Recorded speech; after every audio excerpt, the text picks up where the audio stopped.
Hello प्यारे बच्चों, क्या हाल चाल। उम्मीद है आप लोग अच्छे होंगे। जैसा कि थंबनेल से आपको पता चल गया होगा कि आज के इस वीडियो लेक्चर में जो हमने अपना न्यूमेरिकल का वन शॉट सीरीज चलाई थी वो कंटिन्यू करेंगे। बीच में हमने कुछ दिन उसे बंद किया था। क्यों? क्योंकि हमने केमिस्ट्री को पहले कंप्लीट करना था। केमिस्ट्री हमारा पीछे चल रहा था तो हमने पहले पूरा चैप्टर टॉपिक वाइज केमिस्ट्री आपको कंप्लीट कराया। फिर उसके बाद इंपॉर्टेंट क्वेश्चंस की सीरीज चलाई जिसमें हमने फिजिक्स के 2 नंबर के क्वेश्चन, 3 नंबर के क्वेश्चन, उसके बाद ऑब्जेक्टिव क्वेश्चन, ये सब कंप्लीट कराया। इस हिसाब से हमने केमिस्ट्री के भी कंप्लीट करा दिए हैं। 2 नंबर वाले क्वेश्चन, 3 नंबर वाले क्वेश्चन, ऑब्जेक्टिव क्वेश्चन, ये सब हमने कंप्लीट करा दिया। अब हमने फिर चालू क्या किया, वाइबा से रिलेटेड वीडियो आपको देना प्रोवाइड किया, ताकि वाइबा भी हमने सोचा क्यों ना सब कुछ निपटा लिया जाए। उसके बाद हम लास्ट में आपको न्यूमेरिकल का फिर से सीरीज को चालू करेंगे। तो चैप्टर नंबर 6 तक हमने आपको प्रॉपर न्यूमेरिकल करा दिया था, यानी कि जो वन शॉट न्यूमेरिकल होता है चैप्टर, जैसे कि मान लीजिए हम चैप्टर नंबर 7 आज आपको कराएंगे। तो इस वन शॉट वीडियो में हम आपको इस चैप्टर से जितने भी कॉन्सेप्ट से रिलेटेड न्यूमेरिकल्स ज्यादातर पूछे जाते हैं वो कवर कराएंगे। जैसे सबसे ज्यादा यहाँ पे न्यूमेरिकल इस चैप्टर से कैसे आएगा, ट्रांसफार्मर वाले टॉपिक से आते हैं न्यूमेरिकल, जो कि 3 या 5 नंबर के डायरेक्ट पूछे जाते हैं। और एलआर परिपथ और एलसीआर परिपथ, 2 परिपथ होते हैं। एक तो एलआर परिपथ आपका होता है, उससे रिलेटेड क्वेश्चन बहुत पूछे जाते हैं, और दूसरा है एलसीआर परिपथ। दोनों परिपथ से रिलेटेड जो क्वेश्चन आएगा वो सीधे 5 नंबर का आएगा। ठीक है, और आपको याद होगा हम दोनों का फॉर्मूला डिफरेंट डिफरेंट बताए थे। यहाँ पे भी अभी आपको बारी बारी जब क्वेश्चन के लेवल हम बढ़ाते जाएंगे तो वहां पे आपको कवर करा दिया जाएगा। ठीक है, वाइबा में अगर आपने अभी तक चार्ट पेपर पे कुछ नहीं बनाया है तो टेंशन ना ले, हमने आपको एक वीडियो में बता दिया है कि फिजिक्स में, केमिस्ट्री में या बायोलॉजी में आप चार्ट पेपर पे क्या बना सकते हैं। वो वीडियो देख के आप पहले अपना वो डाउट क्लियर करें कि चार्ट पेपर पे क्या बनाना है। उसके बाद आपको जो चीज सरल लगे उससे रिलेटेड फिजिक्स में, केमिस्ट्री में या बायोलॉजी पे चार्ट पेपर बना सकते हैं। हमने आपको वाइबा के सभी वीडियोस दे दिए हैं, चाहे वो फिजिक्स हो, बायोलॉजी हो या केमिस्ट्री हो। प्लेलिस्ट में आप जाके चेक कर लीजिएगा। जितने टॉपिक हमने आपको बताया है कि आप चार्ट पेपर पे बना सकते हैं, उतने टॉपिक से रिलेटेड वाइबा के क्वेश्चन हमने आपको कवर करा दिया है। ठीक है, अब ये टॉपिक या कॉन्सेप्ट या क्वेश्चन स्टार्ट करने से पहले, इस चैप्टर के न्यूमेरिकल स्टार्ट करने से पहले आपको बता दें, अगर आप हमारे चैनल पर नए हैं तो चैनल को सब्सक्राइब कर लें, ताकि ऐसी ही इंफॉर्मेटिव और इंपॉर्टेंट वीडियो आपके पास आती रहे। ज्यादा से ज्यादा वीडियो कर दें शेयर, ताकि और भी लोग जुड़ जाए। अपने कमेंट्स शेयर आउट आप यहाँ पे या हमारा इंस्टाग्राम आईडी भी है मेडिको एस्पिरेंट साक्षी मिश्रा के नाम से, वहां पे पूछ सकते हैं। अब चैप्टर नंबर 6 हमने जो वैद्युत धारा वाला चैप्टर था, या कहते वैद्युत चुंबकीय प्रेरण, हाँ वैद्युत चुंबकीय प्रेरण का जो चैप्टर था उसका वन शॉट वीडियो आपको दे दिया है, वो आप देख लीजिएगा। ये हम स्टार्ट करेंगे चैप्टर नंबर 7, जो कि क्या है, अल्टरनेटिंग करंट यानी प्रत्यावर्ती धारा। इस चैप्टर से 2-3 टॉपिक है जिससे न्यूमेरिकल पूछे जाते हैं। पहला टॉपिक है ये ट्रांसफार्मर। ट्रांसफार्मर से रिलेटेड 3 नंबर के क्वेश्चन या ज्यादातर जो आते हैं वो 5 नंबर में क्वेश्चन पूछे जाते हैं, और वहां पे केवल एक ही फॉर्मूला आपका यूज होगा, जो कि क्या है, हमेशा हमने आपको बताया था परिणमन अनुपात का फॉर्मूला, या आप कह सकते हैं कि फेरों में, कुंडली में फेरों की संख्या और वोल्टता के संबंध वाला जो फॉर्मूला है वो। ठीक है, और इसी तरह से प्रत्यावर्ती धारा जनित का भी फॉर्मूला होता है। तो सभी हम यहाँ पे डिस्कस करेंगे। पहले हम चलते हैं अपने पहले न्यूमेरिकल पे, जो कि बहुत इंपॉर्टेंट है, या तो ये 3 नंबर में आ सकता है या तो 5 नंबर में आ सकता है। अब ध्यान दें, जितने न्यूमेरिकल्स हम यहाँ पे कराएंगे आपको क्लास खत्म होने के बाद सारे न्यूमेरिकल फिर से खुद से प्रैक्टिस करने हैं, बिना नोट्स को देखे या बिना चीटिंग किए। समझ में आया? सभी क्वेश्चंस आप एक अलग पेज में नोट कर लीजिएगा, बाकी आप फिर से खुद सारे क्वेश्चन करेंगे। जो आपको नहीं आएगा वो आप फिर से वीडियो में देख के अच्छे से अपना तैयार कर लेंगे कॉन्सेप्ट को, क्योंकि क्वेश्चन तो डायरेक्ट छपने वाला है नहीं। कोई भी क्वेश्चन हम ये नहीं कहेंगे कि यही छप जाएगा, नहीं, क्वेश्चन के कॉन्सेप्ट सेम हो सकते हैं, क्वेश्चन आपका डिफरेंट हो सकता है। समझ में आया? यानी ये जो वैल्यू है ये भले एग्जामिनर चेंज कर दे, लेकिन कभी वो क्वेश्चन का पैटर्न नहीं चेंज करता। समझ में आ गया है? 4 स्टेप में हम क्वेश्चंस को लगाते हैं, यहां भी वैसे ही लगाएंगे। पहला क्वेश्चन क्या है कि एक प्रत्यावर्ती धारा परिपथ में धारा का वर्ग माध्य मूल मान, जो कि दिया है कितना, 100√2, यानी कि जो ये वर्ग माध्य मूल मान क्या होता है, IRMS। ये आपका, आप जब ये चैप्टर पढ़ेंगे तो वहां पे आप क्या पढ़ते हैं, IRMS पढ़ते हैं।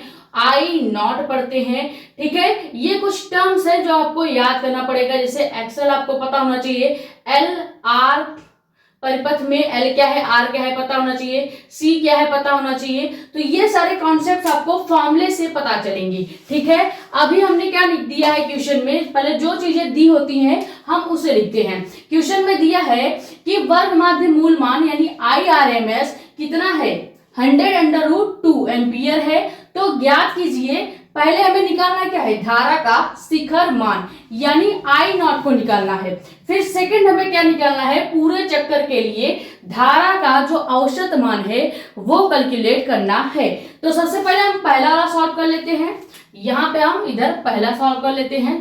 पहला सॉल्व करने के लिए हमें जो चीजें क्वेश्चन में दी गई है पहले हम वो लिखेंगे। सबसे पहले हमें दिया क्या है, वर्ग माध्य मूल मान यानी IRMS। ठीक है, दिया क्या है, IRMS का एक मान दे दिया गया है। किसका, IRMS का एक मान दिया है जो कि कितना है, 100√2 दिया है। अब हमसे पूछा क्या जा रहा है, शिखर मान यानी हमें निकालना क्या है, यहाँ पे आई नॉट निकालना है। आई नॉट कैसे निकलेगा, यहाँ पे आपको फॉर्मूला एक याद होना चाहिए जो कि क्या होता है, वर्ग माध्य मूल मान का एक फॉर्मूला होता है जो कि क्या होता है, किसका फॉर्मूला, वर्ग माध्य मूल मान। इसका फॉर्मूला क्या होता है, इसको हम IRMS लिखते हैं तो लिखेंगे IRMS इज इक्वल टू शिखर मान, धारा का शिखर मान I नॉट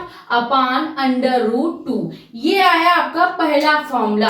और आपको सभी फॉर्मूले एक अलग नोट में लिखते चले जाने हैं। यानी कि इस चैप्टर से रिलेटेड हम आपको जितने भी फॉर्मूले करा रहे हैं, जैसे ये हमने पहला फॉर्मूला आपको लिखाया है, तो आपको ये फॉर्मूला डायरेक्ट किसी अलग पेज में लिखना है, ताकि आप जब पूरा चैप्टर से रिलेटेड न्यूमेरिकल करा लें तो आपके पास फॉर्मूले की भी एक शीट तैयार हो जाए, जिसे आप रिवाइज करके अगर क्वेश्चन लगाने बैठेंगे तो आप बड़े आसानी से सभी क्वेश्चन को लगा सकेंगे, चाहे यहाँ पे हो चाहे एग्जाम में हो। ठीक है, और आपकी एक फॉर्मूला शीट भी तैयार हो जाएगी।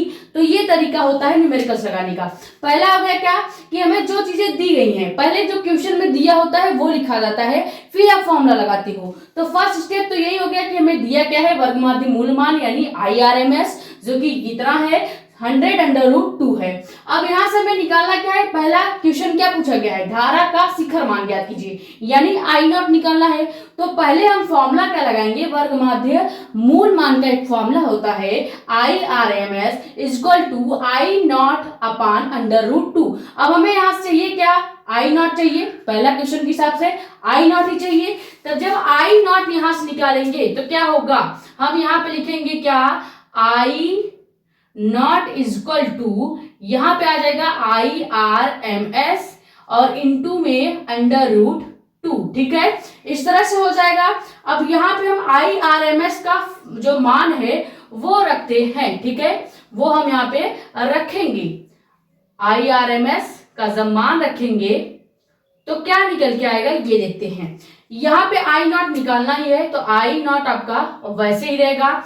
IRMS का मान कितना दिया गया है, देखिए क्वेश्चन में दिया गया है, यहाँ पे कितना है, 100√2। इसका गुणा हम किससे कर देंगे, √2 से। क्यों करेंगे, क्योंकि ये फॉर्मूले का है। ये जो √2 है, यहाँ पे आई को अगर हम इसके जगह ले आए, आई नॉट को IRMS के जगह ले आए और इस IRMS को इसकी जगह ले जाएंगे तो हम इस फॉर्मूले को इस तरह से बना सकते हैं। अब अगर इस फॉर्मूले में हम वैल्यू रखेंगे तो क्या हो जाएगा, ये रूट और रूट हट जाएगा, रूट से रूट हट जाएगा और आपका जो दो है यहाँ पे केवल एक सिंगल 2 बचेगा।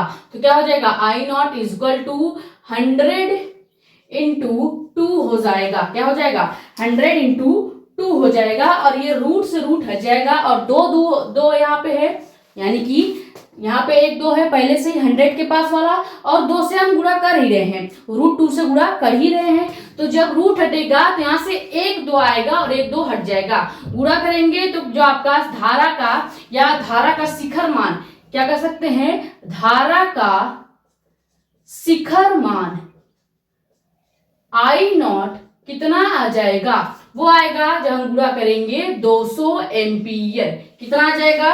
200 एम्पियर आ जाएगा। और ये आपका पहले क्वेश्चन का सॉल्यूशन हो गया। समझ में आ गया है? पहले क्वेश्चन का हमने सॉल्यूशन निकाल दिया। बी क्वेश्चन क्या है? बी भी यहीं पे लगा लेते हैं। बी वाला आपका क्वेश्चन क्या है, यहीं पे लगाएंगे क्वेश्चन नंबर बी को। बी कहा गया है कि पूरे चक्कर के लिए धारा का औसत मान क्या होगा।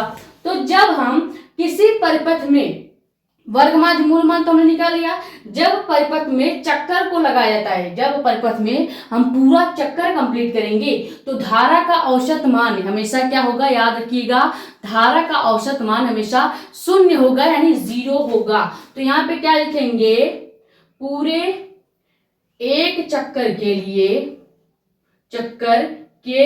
लिए धारा का औसत जो मान है, औसत मान है वो क्या हो गया? शून्य होता है। इसको आप डायरेक्ट याद रखेंगे। ठीक है, तो ये हमने सॉल्यूशन आपको बता दिया। बहुत ही आसान क्वेश्चन था, कुछ नहीं है। यहाँ पे आपको वर्ग माध्य मूल मान दिया है, जिससे आपको निकालने के पहले क्या कहा गया? धारा का शिखर मान यानी आई नॉट। तो पहला फॉर्मूला आप क्या लगाएंगे? I R M S equal to I not upon under root 2। यहाँ से हमें आई नॉट चाहिए, तो आई नॉट के लिए अगर फॉर्मूला लगाएंगे तो क्या हो जाएगा? यही फॉर्मूला कन्वर्ट हो जाएगा किसमें? I not equal to I R M S into √2। अब यहाँ पे आई आर एम एस की वैल्यू यहाँ क्वेश्चन में दी गई थी, तो क्वेश्चन से रख देंगे। √2 है तो कॉमन ले लेंगे, √2 हट जाएगा, केवल 2 बचेगा। गुणा करेंगे 200 एम्पियर। पहले क्वेश्चन का सॉल्यूशन आ गया। और दूसरे का सॉल्यूशन आपको पता ही है कि पूरे एक चक्कर के लिए धारा का जो औसत मान होता है वो शून्य होता है। समझ में आ गया? ये क्वेश्चन आपसे पूछा जा सकता है और कई सालों में पूछा भी गया है। इस चैप्टर से अगर क्वेश्चन आएगा तो इस टॉपिक से रिलेटेड आपसे ऐसे क्वेश्चंस पूछे जाएंगे। मान लो एग्जामिनर कुछ भी चेंज कर देगा, ये वैल्यू ही तो चेंज करेगा, और क्या चेंज कर सकता है? पूरा का पूरा कॉन्सेप्ट तो कोई खत्म कर देगा नहीं, ये वैल्यू बस चेंज की जा सकती है, कॉन्सेप्ट कोई आपका मिटा नहीं सकता। तो आप कॉन्सेप्ट पर फोकस करें, कॉन्सेप्ट जो है उसको तैयार करें ताकि आप न्यूमेरिकल्स आराम से लगा सकें। ये स्क्रीनशॉट कर लें। बात करते हैं सेकंड क्वेश्चन की।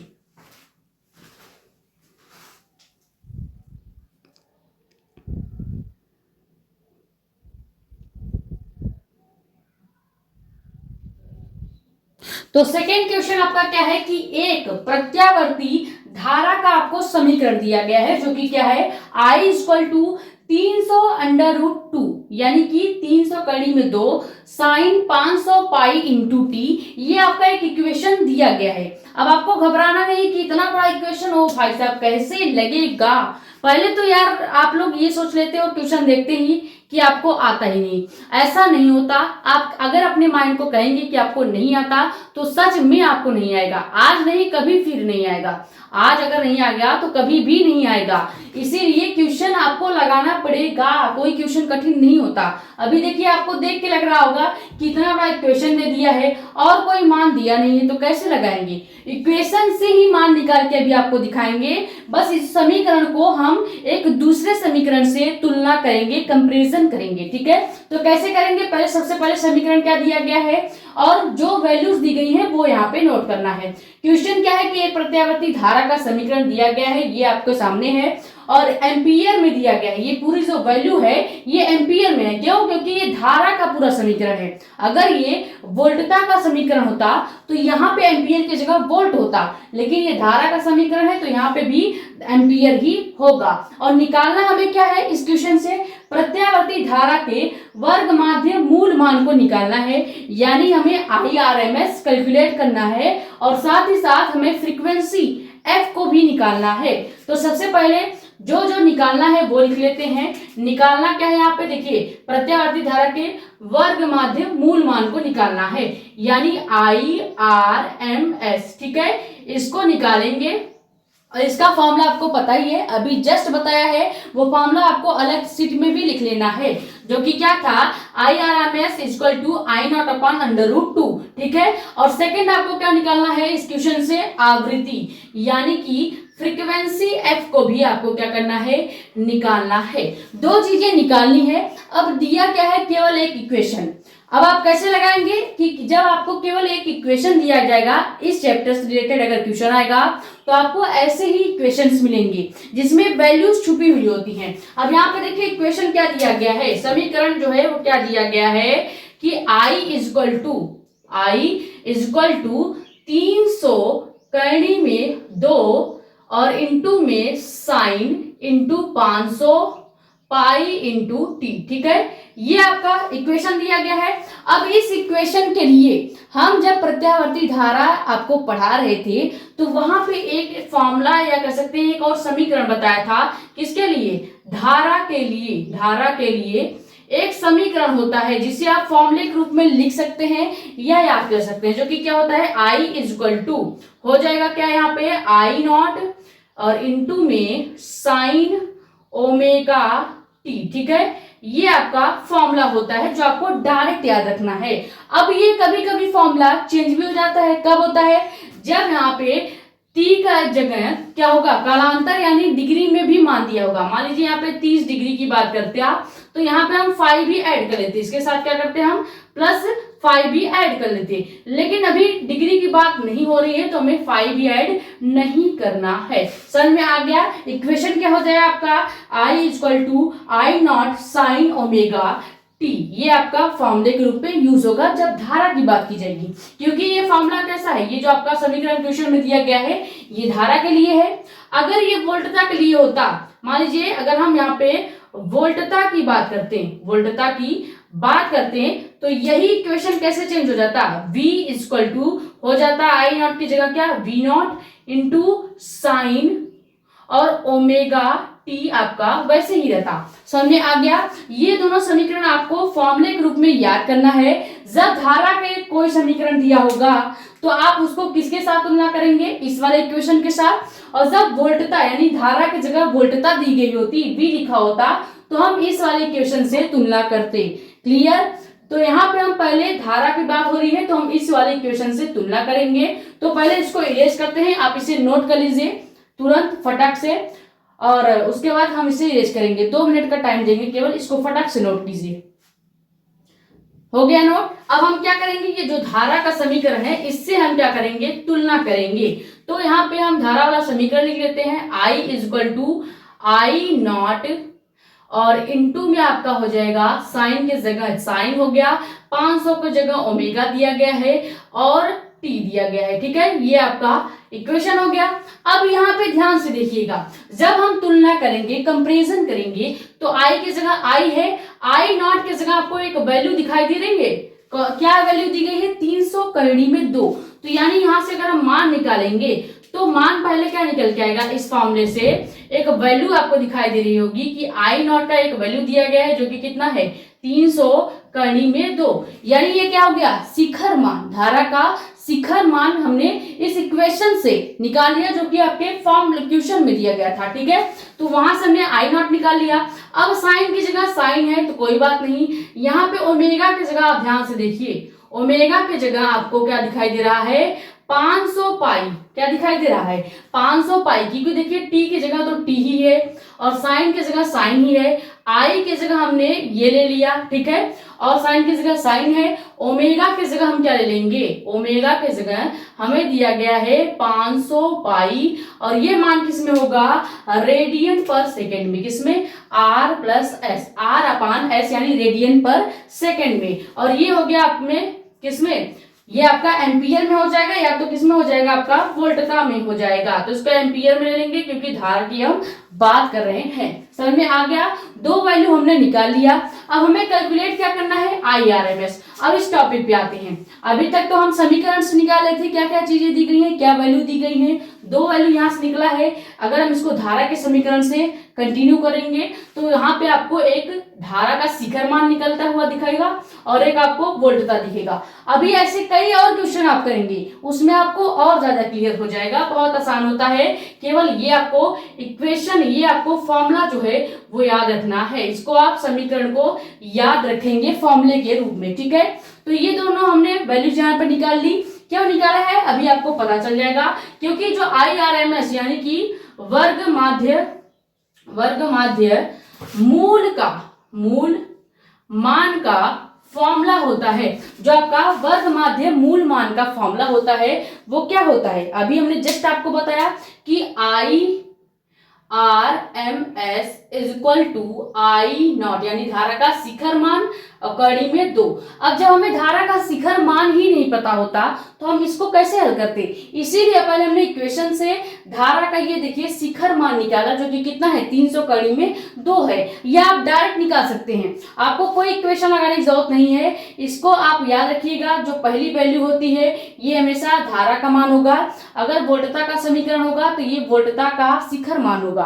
वैसे ये धारा का समीकरण है तो ये धारा का शिखर मान होगा। इसी तरह से ओमेगा का ये वैल्यू होता है, हमेशा आपको याद रखनी है। तो यहाँ पे आई नॉट का मान हमें लिखना था, इसलिए पहले हमने इस समीकरण को इस वाले इक्वेशन से तुलना किया और यहाँ से आई नॉट की वैल्यू कैलकुलेट किया। अब यहाँ पे आई नॉट की वैल्यू निकालेंगे तब हमारा IRMS यानी वर्ग माध्य मूल मान निकल जाएगा। तो कुछ नहीं करना है, आई नॉट की वैल्यू निकाल ही लिया है हमने, जो कि क्या है 300 करनी में 2, और फॉर्मूले में करनी में 2 पहले से है, तो फॉर्मूले का करनी में 2 और ये जो आई नॉट का मान है ये हमने रख दिया। तो यहाँ से IRMS इक्वल टू क्या आ जाएगा? IRMS इक्वल टू यहाँ से करनी में जो है वो कट जाएगा, करनी में 2 और 300 करनी में 2 का ये 2 और 2 कैंसिल हो जाएगा, बचेगा क्या? केवल 300, और ये किस में आ जाएगा? एम्पीयर में। यानी हमारा वर्ग माध्य मूल मान का जो आंसर आ जाएगा वो क्या आ जाएगा? 300 एम्पीयर। समझ में आ गया? बहुत आसान है, बस इस फॉर्मूले को या जो इक्वेशन दिया होता है उसको एक अलग समीकरण से हम क्या करते हैं? तुलना करते हैं, वहां से वैल्यू जो निकल के आएगी उसको हम इस फॉर्मूले में रखेंगे। ये फॉर्मूला आपको याद होना चाहिए, जो कि वर्ग माध्य मूल मान का होता है। अभी तक आपने देखा हमने दोनों क्वेश्चन में केवल एक फॉर्मूले का यूज किया है, जो कि ये फॉर्मूला है बस। उसके पहले ये आपका क्या था? ये तो आपका समीकरण है, ये तो आपको बनाना आना चाहिए, ठीक है। और अभी हमने आगे जब क्वेश्चन सॉल्व करेंगे तो वो यही समीकरण होगा, लेकिन वोल्टता के लिए हम सभी जगह जहां जहां आई दिखाई दे रहा है वहां पे V का प्रयोग करेंगे। समझ में आ गया? अब हमें और एक फॉर्मूला यूज करना पड़ेगा, क्योंकि हमें 2 चीजें पूछी गई हैं क्वेश्चन में। पहला पूछा गया है कि अगर ये समीकरण दिया होगा तो वर्ग माध्य मूल मान कितना होगा, तो हमने बता दिया कि 300 होगा। कैसे होगा? क्योंकि वर्ग माध्य मूल मान का फॉर्मूला क्या होता है? आई नॉट अपॉन √2। आई नॉट का मान 300 करीम 2 था, तो 300 करीम 2 और करीम 2 का जब भाग देंगे तो 2 से 2 पूरा प्रॉपर कैंसिल हो जाएगा, बचेगा केवल 300। तो इसका आंसर आप डायरेक्ट भी निकाल सकते थे, 300 इसका आंसर होगा, लेकिन आपको पता नहीं था तो आप कैसे निकालते? अब यहाँ पे हम फ्रीक्वेंसी जब निकालेंगे, दूसरा हमें क्या निकालना है? आवृत्ति, यानी फ्रीक्वेंसी ज्ञात कीजिए। तो आवृत्ति का एक फॉर्मूला होगा, आवृत्ति का एक फॉर्मूला होगा, लेकिन उसके पहले आपको ओमेगा वाला फॉर्मूला लगाना पड़ेगा। ओमेगा इक्वल टू क्या होता है? 2 पाई इंटू एफ होता है कि नहीं? ये फॉर्मूला आपने कई बार पढ़ा होगा। अब यहां से हमें चाहिए फ्रीक्वेंसी, ठीक है। ओमेगा का तो हमें यहाँ पे वैल्यू मान पता है, जो कि आपके इक्वेशन से हमने निकाल लिया। तो अगर हम ओमेगा का मान चाहे तो यहीं पर रख दें, तो मान लीजिए हम ओमेगा का मान रख देते हैं 500 पाई है, ऐसे ही लिख देंगे, और 2 इंटू पाई इंटू एफ आपका वैसे ही रहेगा। अब यहां से हमें चाहिए क्या? फ्रीक्वेंसी एफ चाहिए। तो एफ के लिए अगर करेंगे तो क्या हो जाएगा? एफ के लिए आपका ये जो 500 है यहाँ पे 2 के पास आ जाएगा, या कह सकते हैं बटे में आ जाएगा। 500 पाई अपान 2 पाई हो जाएगा। पाई से पाई कैंसिल हो जाएगा और 2 से 500 कैंसिल करेंगे तो कितना हो जाएगा यहाँ पे आपका? 250। यानी फ्रीक्वेंसी एफ जो है कितना निकल के आया है? 250 निकल के आ जाएगा। कितना? वो भी हर्ट्ज में। फ्रीक्वेंसी आपका किस में मापा जाता है? फ्रीक्वेंसी या आवृत्ति जो है ये आपका हर्ट्ज में मापा जाता है। तो समझ में आ गया? यहां से हम ओमेगा का फॉर्मूला लगाएंगे, omega equal to 2 pi into F. यहाँ से हमें चाहिए फ्रीक्वेंसी, तो पहले ओमेगा का मान रख देंगे, जो कि हमें यहाँ से इक्वेशन से पता चला। उसके बाद फ्रीक्वेंसी को इधर लाएंगे और भाग दे देंगे, तो आपका कितना जाएगा? 250 हर्ट्ज आ जाएगा। पहला आंसर हो गया 300 एम्पीयर और दूसरा हो गया 250 हर्ट्ज। समझ में आ गया होगा? ये स्क्रीनशॉट करें, फिर अगला क्वेश्चन देखते हैं। आपको पता चल रहा होगा धीरे धीरे क्वेश्चन का लेवल जो है वो बढ़ता जा रहा है। अभी तीसरा चौथा क्वेश्चन देखेंगे तो आपको और मजा आने वाला है, क्योंकि और डिफरेंट टाइप के हम कॉन्सेप्ट पे क्वेश्चन ले आएंगे, ठीक है। तो पहले ये स्क्रीनशॉट करें।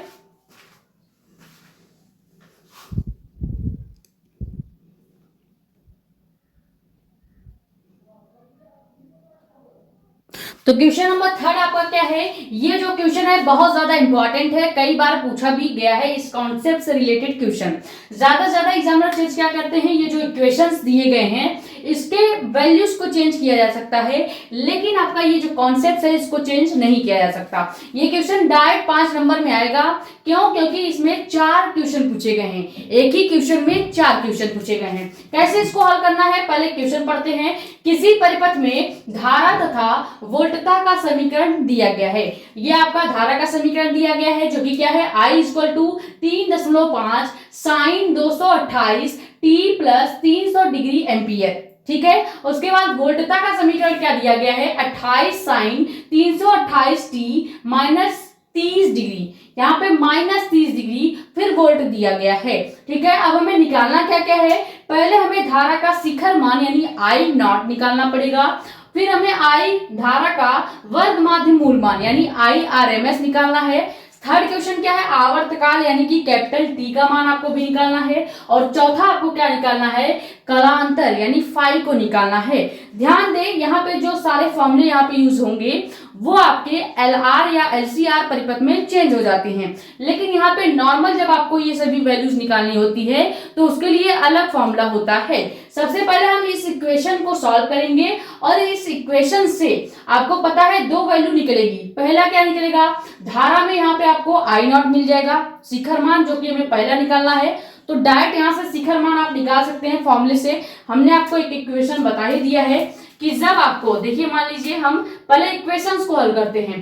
पहले जब आपको ऐसे क्वेश्चन दिखेंगे, ये जो समीकरण है इसको लिखा जाता है। मान लीजिए क्वेश्चन में पहला समीकरण क्या दिया है, I equal to 3.5 sine 628 t minus 30 plus 30 degree. ठीक है, यह है, और किसमें है, एम्पियर में। अब इस समीकरण को हम किससे तुलना करेंगे, अभी आपको एक धारा का समीकरण हमने बताया है, उस समीकरण से जब तुलना करेंगे तो क्या लिखेंगे, I इज इक्वल टू, यहाँ पे हो जाएगा I नॉट इंटू साइन आपका वैसे ही रहेगा 628 t की जगह हम क्या ले लेंगे, ओमेगा ले लेंगे, और t की जगह यहाँ पे t ही रहेगा। लेकिन अब यहाँ पे एक चेंज करेंगे हमने जो अभी क्वेश्चन बताया था वो केवल इतने पे ही खत्म कर दिया था। क्यों किया था, क्योंकि वहां पे डिग्री में मान नहीं था, यानी जो आपका समीकरण था उसमें डिग्री वाला चीज नहीं जुड़ा था, यानी डिग्री की वैल्यू नहीं दी गई थी। लेकिन यहाँ पे जो इक्वेशंस दिए गए हैं इसमें आपको डिग्री की वैल्यू भी दी गई है, यानी थीटा का भी मान दिया गया है, या कह सकते हैं फाई का मान दिया गया है। तो मान लीजिए ये आपका समीकरण 1 है और ये आपका समीकरण 2 है।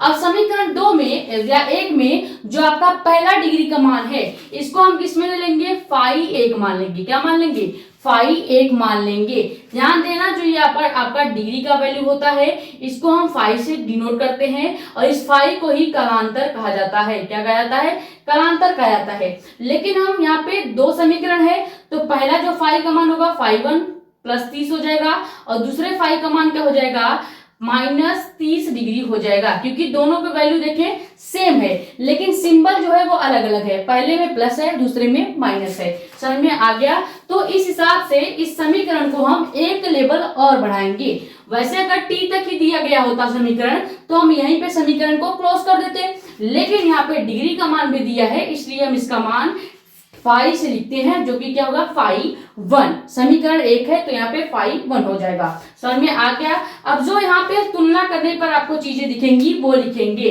जैसे I की जगह I ही है, I नॉट की जगह आपको एक वैल्यू दिखाई दे रही होगी जो कि क्या है, 3.5। तो यहाँ से पहला जो मान निकल के आ जाएगा, I not is equal to कितना है, 3.5। ठीक है, सेकेंड साइन की जगह साइन ही है, ओमेगा की जगह आपको क्या दिखाई दे रहा है, 628। तो यहाँ पे एक ओमेगा का वैल्यू भी आ जाएगा। समीकरण पहले को अभी हम सॉल्व कर रहे हैं। समीकरण पहला क्या है, धारा का समीकरण। अब इसको अगर हम इस धारा के इक्वेशन से तुलना करेंगे तो I नॉट की जगह 3.5 दिखाई दे रहा है, साइन की जगह साइन ही है, ओमेगा की जगह 628 है, टी की जगह टी ही होगा, और फाई की जगह क्या वैल्यू दी गई है, फाई 1 की जगह प्लस का 30 अंश दिया गया है। ठीक है, तो ये पहले समीकरण से कुछ मान निकल के आ गए। अब अगर हम इसी तरह इस वोल्टता के समीकरण को हल करेंगे तो क्या हो जाएगा, v इक्वल टू, यहाँ पे जो आपका पहले समीकरण दिया गया है क्वेश्चन में वो लिखेंगे, तो क्या हो जाएगा v इक्वल टू, जो कि क्वेश्चन में दिया गया है 28 into sine into 628 t minus 30 degree. ठीक है, ये आपका इक्वेशन हो गया। अब आपका ये पहला समीकरण था, ये आपका दूसरा समीकरण है। अब दूसरे समीकरण को वोल्टता का समीकरण है, तो इसको अगर हम वोल्टता वाले समीकरण से तुलना करेंगे तो v equal to I not की जगह हम क्या ले लेंगे इस बार, v नॉट, यानी वोल्टता का शिखर मान। और यहाँ पे साइन वैसे ही रहेगा, उसके बाद यहाँ पे ओमेगा हो जाएगा, और यानी 628 किसका मान हो जाएगा, ओमेगा का, इंटू में t और माइनस का इस बार फाई 2 हो जाएगा। यहां से वैल्यू आप निकाल ही सकते हैं। कैसे निकालेंगे, ध्यान दीजिएगा, वैल्यू कैसे निकलेगा, v की जगह v ही है, v नॉट की जगह आपको क्या दिखाई दे रहा है 28, तुलना करके देख लीजिए, v नॉट की जगह 28 है, साइन की जगह साइन ही है, ओमेगा की जगह आपको 628 दिख रहा है, तो यहाँ पे पहले 28 हो गया, और ओमेगा की जगह आपको क्या हो जाएगा 628 मान दिया गया है, तो वो लिख लेंगे 628। और आपका फाई 2 जो दिया गया है वो क्या दिया गया है, सेकेंड समीकरण के लिए फाई 2 का मान याद रखेंगे, कितना हो जाएगा, माइनस का 30 डिग्री हो जाएगा। ये तो अभी हमने समीकरण को हल करके उसकी वैल्यूज निकाली हैं। पहले इक्वेशन को हल किया तो 3 मान निकल के आए, आई नॉट, जो कि हमें धारा का शिखर मान कितना पूछा गया है 3.5।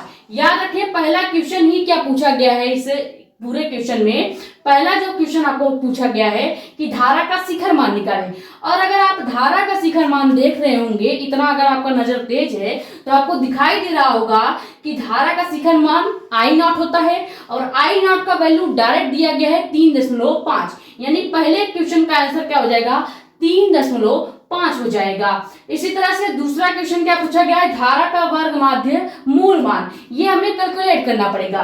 पहले हम क्या करते हैं, यहां तक आप स्क्रीनशॉट कर लीजिए, फिर ये जो दोनों समीकरण को हल करने के बाद जो हमारे वैल्यूज निकल के आए हैं उसको हम एक जगह लिख लेंगे ताकि हम और क्वेश्चन को सॉल्व कर सकें। ठीक है, तो पहले इसको स्क्रीनशॉट कर लीजिए।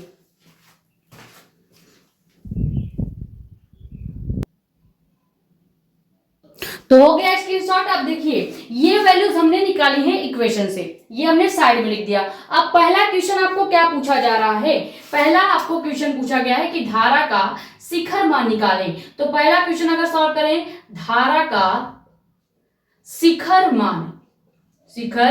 मान जो कि क्या होता है आई नॉट होता है, क्या होता है आई नॉट होता है। और आई नॉट का आपको यहाँ पे वैल्यू दिखाई दे रहा होगा जो कि हमने पहले समीकरण को सॉल्व करके लगाया, वो क्या है 3.5। तो ये आपका पहला आंसर हो जाएगा। बस इतना ही है, इतना ही कॉन्सेप्ट है, ज्यादा कठिन नहीं है। बस आप पहले इन दोनों जो इक्वेशन है उसको हल करके वैल्यू निकालेंगे, फिर आप इन क्वेश्चन को सॉल्व करेंगे। उसके पहले आप नहीं लगा सकते क्योंकि आप पहले इस इक्वेशन को समझेंगे तभी तो लगा पाएंगे। तो इस इक्वेशन को सॉल्व करने के लिए हमने आपको अलग से इस इक्वेशन भी बना के बता दिया, उससे आपने सॉल्व कर लिया। अब यहाँ पे जो ये वैल्यूज निकली हैं उन्हीं को हम रख के हल करते चले जाएंगे। तो पहला तो आपका आंसर यही हो जाएगा क्योंकि धारा का शिखर मान आई नॉट जो कि 3.5 दिया गया है। सेकेंड हमसे क्या पूछा गया है, धारा का वर्ग माध्य मूल मान। तो अगर हम वर्ग माध्य मूल मान निकालेंगे, माध्य मूल मान निकालेंगे तो इसका एक फॉर्मूला होता है। क्या होता है, अभी हमने आपको दो क्वेश्चन में वही फॉर्मूला लगा के बताए हैं, I R M S equal to I not upon under root 2। तो यहाँ पे हमें आई नॉट का वैल्यू पता ही है 3.5 है, बटे करेंगे अंडर रूट 2 लिख देंगे और यही आपका क्या हो जाएगा आंसर हो जाएगा। आप चाहे तो इसको सॉल्व भी कर सकते हैं, आप अंडर रूट 2 का मान रख दीजिए और 3.5 से भाग दे दीजिए, वो भी आंसर हो जाएगा और ये भी आपका आंसर हो जाएगा। ठीक है, ज्यादा कठिन नहीं है, देखिए बहुत आसानी से आप सॉल्व होते चले जा रहे हैं क्योंकि हमने इक्वेशंस को समझ लिया, उसको हल कर लिया। थर्ड आपसे पूछा क्या गया है, ये तो हो गया दो क्वेश्चन। यहाँ पे फॉर्मूले याद रखेंगे, पहला फॉर्मूला हमने लगाया ये, अब सेकेंड हमने लगाया, देखो पहले तो कुछ फॉर्मूला नहीं लगाना था क्योंकि आई नॉट निकालना था जो कि हमने फॉर्मूले से ही लगा लिया, समीकरण से ही। यहाँ पे वर्ग माध्य मूलमान का हम फॉर्मूला लगा दिए हैं। थर्ड क्वेश्चन क्या पूछा गया है, आवर्तकाल निकालिए। अब इक्वेशन में आवर्तकाल निकालना है, यानी थर्ड क्वेश्चन आपसे क्या पूछा गया है कि हमें भैया आवर्तकाल निकाल के बता दो। तो आवर्तकाल का आपको फॉर्मूला पता होना चाहिए, जो कि क्या होता है, T equal to 2 pi upon omega होता है। ये फॉर्मूला अगर आपको याद होगा तभी आप आवर्तकाल निकाल पाएंगे। तो आवर्तकाल हमें चाहिए T और 2 पाई हमें मान लीजिए वैल्यू नहीं पता है, तो 2 पाई को हम वैसे ही रहने देंगे और ओमेगा का मान हमें पता है। ओमेगा का मान देखिए दोनों में वही है, चाहे आप वोल्टता के समीकरण में देख लीजिए यहाँ पे, और चाहे आप धारा के समीकरण में देख लीजिए। ओमेगा का मान कितना है, 628। बाकी आपका 2 पाई वैसे ही है और यही आवर्तकाल हो जाएगा। ठीक है, डायरेक्ट आंसर। अगर आप चाहे तो सॉल्व भी कर सकते हैं। 2 का मल्टीप्लाई जो है वो पाई के मान से कर दीजिए, पाई का वैल्यू रख दीजिए, 2 से गुणा कर दीजिए, फिर 628 से भाग दीजिए। लेकिन इतना लंबा क्यों करना है, आंसर इसी को बना दीजिए, यही आपका आंसर हो जाएगा। और चौथा आपसे क्या पूछा गया है, धारा तथा वोल्टता के बीच कालांतर। यानी चौथा क्वेश्चन हमें क्या पूछा गया है कि भैया कालांतर निकाल दो। क्या निकाल दो, कालांतर निकाल दो। कालांतर निकालने के लिए एक फॉर्मूला आपको याद होना चाहिए, फाई इक्वल टू φ1 प्लस φ2, ये आपका फॉर्मूला होता है। अब इसको कैसे निकालेंगे, φ1 का मान क्या दिया गया था, देखिए यहाँ पे φ1 का मान +30 है, φ2 का मान -30 है। दोनों को रखेंगे तो जो फाई निकल के आएगा वो आएगा क्या, वो आपका आ जाएगा प्लस का 60 डिग्री। आप चाहे रख लीजिए, यहाँ पे हम रख के हल भी कर देते हैं। फाई इक्वल टू ये आ गया प्लस का 30, प्लस पहले से ही है, और ये आपके φ2 का जो मान है वो माइनस का 30 डिग्री है, तो प्लस के 30 डिग्री और फिर ब्रैकेट में हो जाएगा माइनस का 1 मिनट, यहाँ पे शायद फॉर्मूले में माइनस रहेगा, यानी फॉर्मूला क्या हो जाएगा, फाई इक्वल टू φ1 माइनस φ2। φ1 का मान क्या है, +30 डिग्री, φ2 का मान क्या है, -30 डिग्री। और फॉर्मूले का ये आपका माइनस हो गया फॉर्मूले का, और ये हो गया -30 डिग्री। माइनस माइनस प्लस में हो जाएगा, तो फाई का मान जो निकल के आ जाएगा कितना आ जाएगा, प्लस का 60 डिग्री। क्या आ जाएगा, प्लस का 60 डिग्री आ जाएगा। तो ये हमने आपके चारों आंसर निकाल दिए हैं। फॉर्मूले भी हमने आपको बता दिए कौन कौन से फॉर्मूले हमने यूज करे हैं। जब आवर्तकाल निकालेंगे तो फॉर्मूला क्या यूज होगा, T equal to 2 pi upon omega. जब हम कालांतर निकालेंगे तो जब 2 कालांतर दिया हो गया होता है तो हमें टोटल जो कालांतर निकालने का फॉर्मूला होता है वो फाई इक्वल टू φ1 माइनस φ2 होता है। और अगर वर्ग माध्य मूल मान निकालेंगे तो IRMS इक्वल टू I0 अपान √2 हो जाएगा। तो ये जो क्वेश्चन है बहुत ज्यादा मजेदार है, क्योंकि बहुत लॉन्ग क्वेश्चन पूछे जाते हैं। अब देखो इसमें 4 क्वेश्चन पूछे गए थे, पहले आपने ये समीकरण को हल करना था, फिर इन चारों क्वेश्चन को हल करना है। तो ये अगर आपने समझ लिया है तो ऐसे रिलेटेड जितने भी कॉन्सेप्ट्स पे क्वेश्चन पूछे जाएंगे आप बड़े आसानी से कर लेंगे। करना कुछ नहीं है, बस आपको पहले इक्वेशन को हल करना है। उसके लिए 2 समीकरण से तुलना करनी होगी, वैल्यूज निकाल लिया है हमने यहाँ पे, और उसी वैल्यूज को हमने फटाफट से चारों फॉर्मूले में रख के हल कर दिया। ठीक है, ये स्क्रीनशॉट कर लें। और ये क्वेश्चन बहुत ही अच्छा था, और आप भी एक बार इस क्वेश्चन को पहले प्रैक्टिस कीजिएगा, तभी आपको समझ में आएगा, बिना लगाए आपको नहीं आएगा। ठीक है, तो स्क्रीनशॉट कर लें। बात करते हैं चौथे क्वेश्चन की।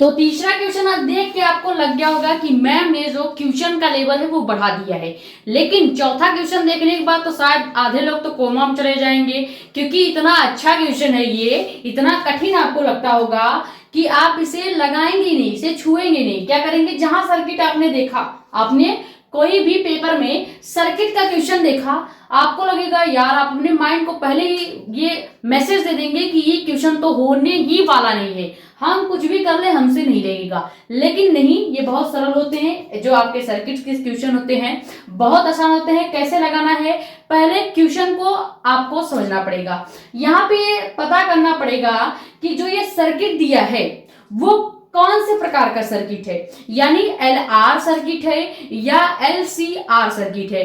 अब अच्छा आप कह रहे हैं ये बार बार LR LCR ये सब क्या है, LCR या LR जो है इन सब का एक मान होता है। अगर हम बात करें LR सर्किट की तो इसमें जो ये L है ये क्या होता है, इस L को हम प्रेरकत्व प्रतिघात बोलते हैं। क्या बोलते हैं, प्रेरकत्व प्रतिघात बोलते हैं। और R आपको पता ही है प्रतिरोध होता है। और अगर हम यहाँ पे LCR की बात करें, C भी अगर जोड़ दें तो C आपका क्या होता है, धारिता होता है। यानी अगर LR परिपथ की बात हो रही है तो प्रेरकत्व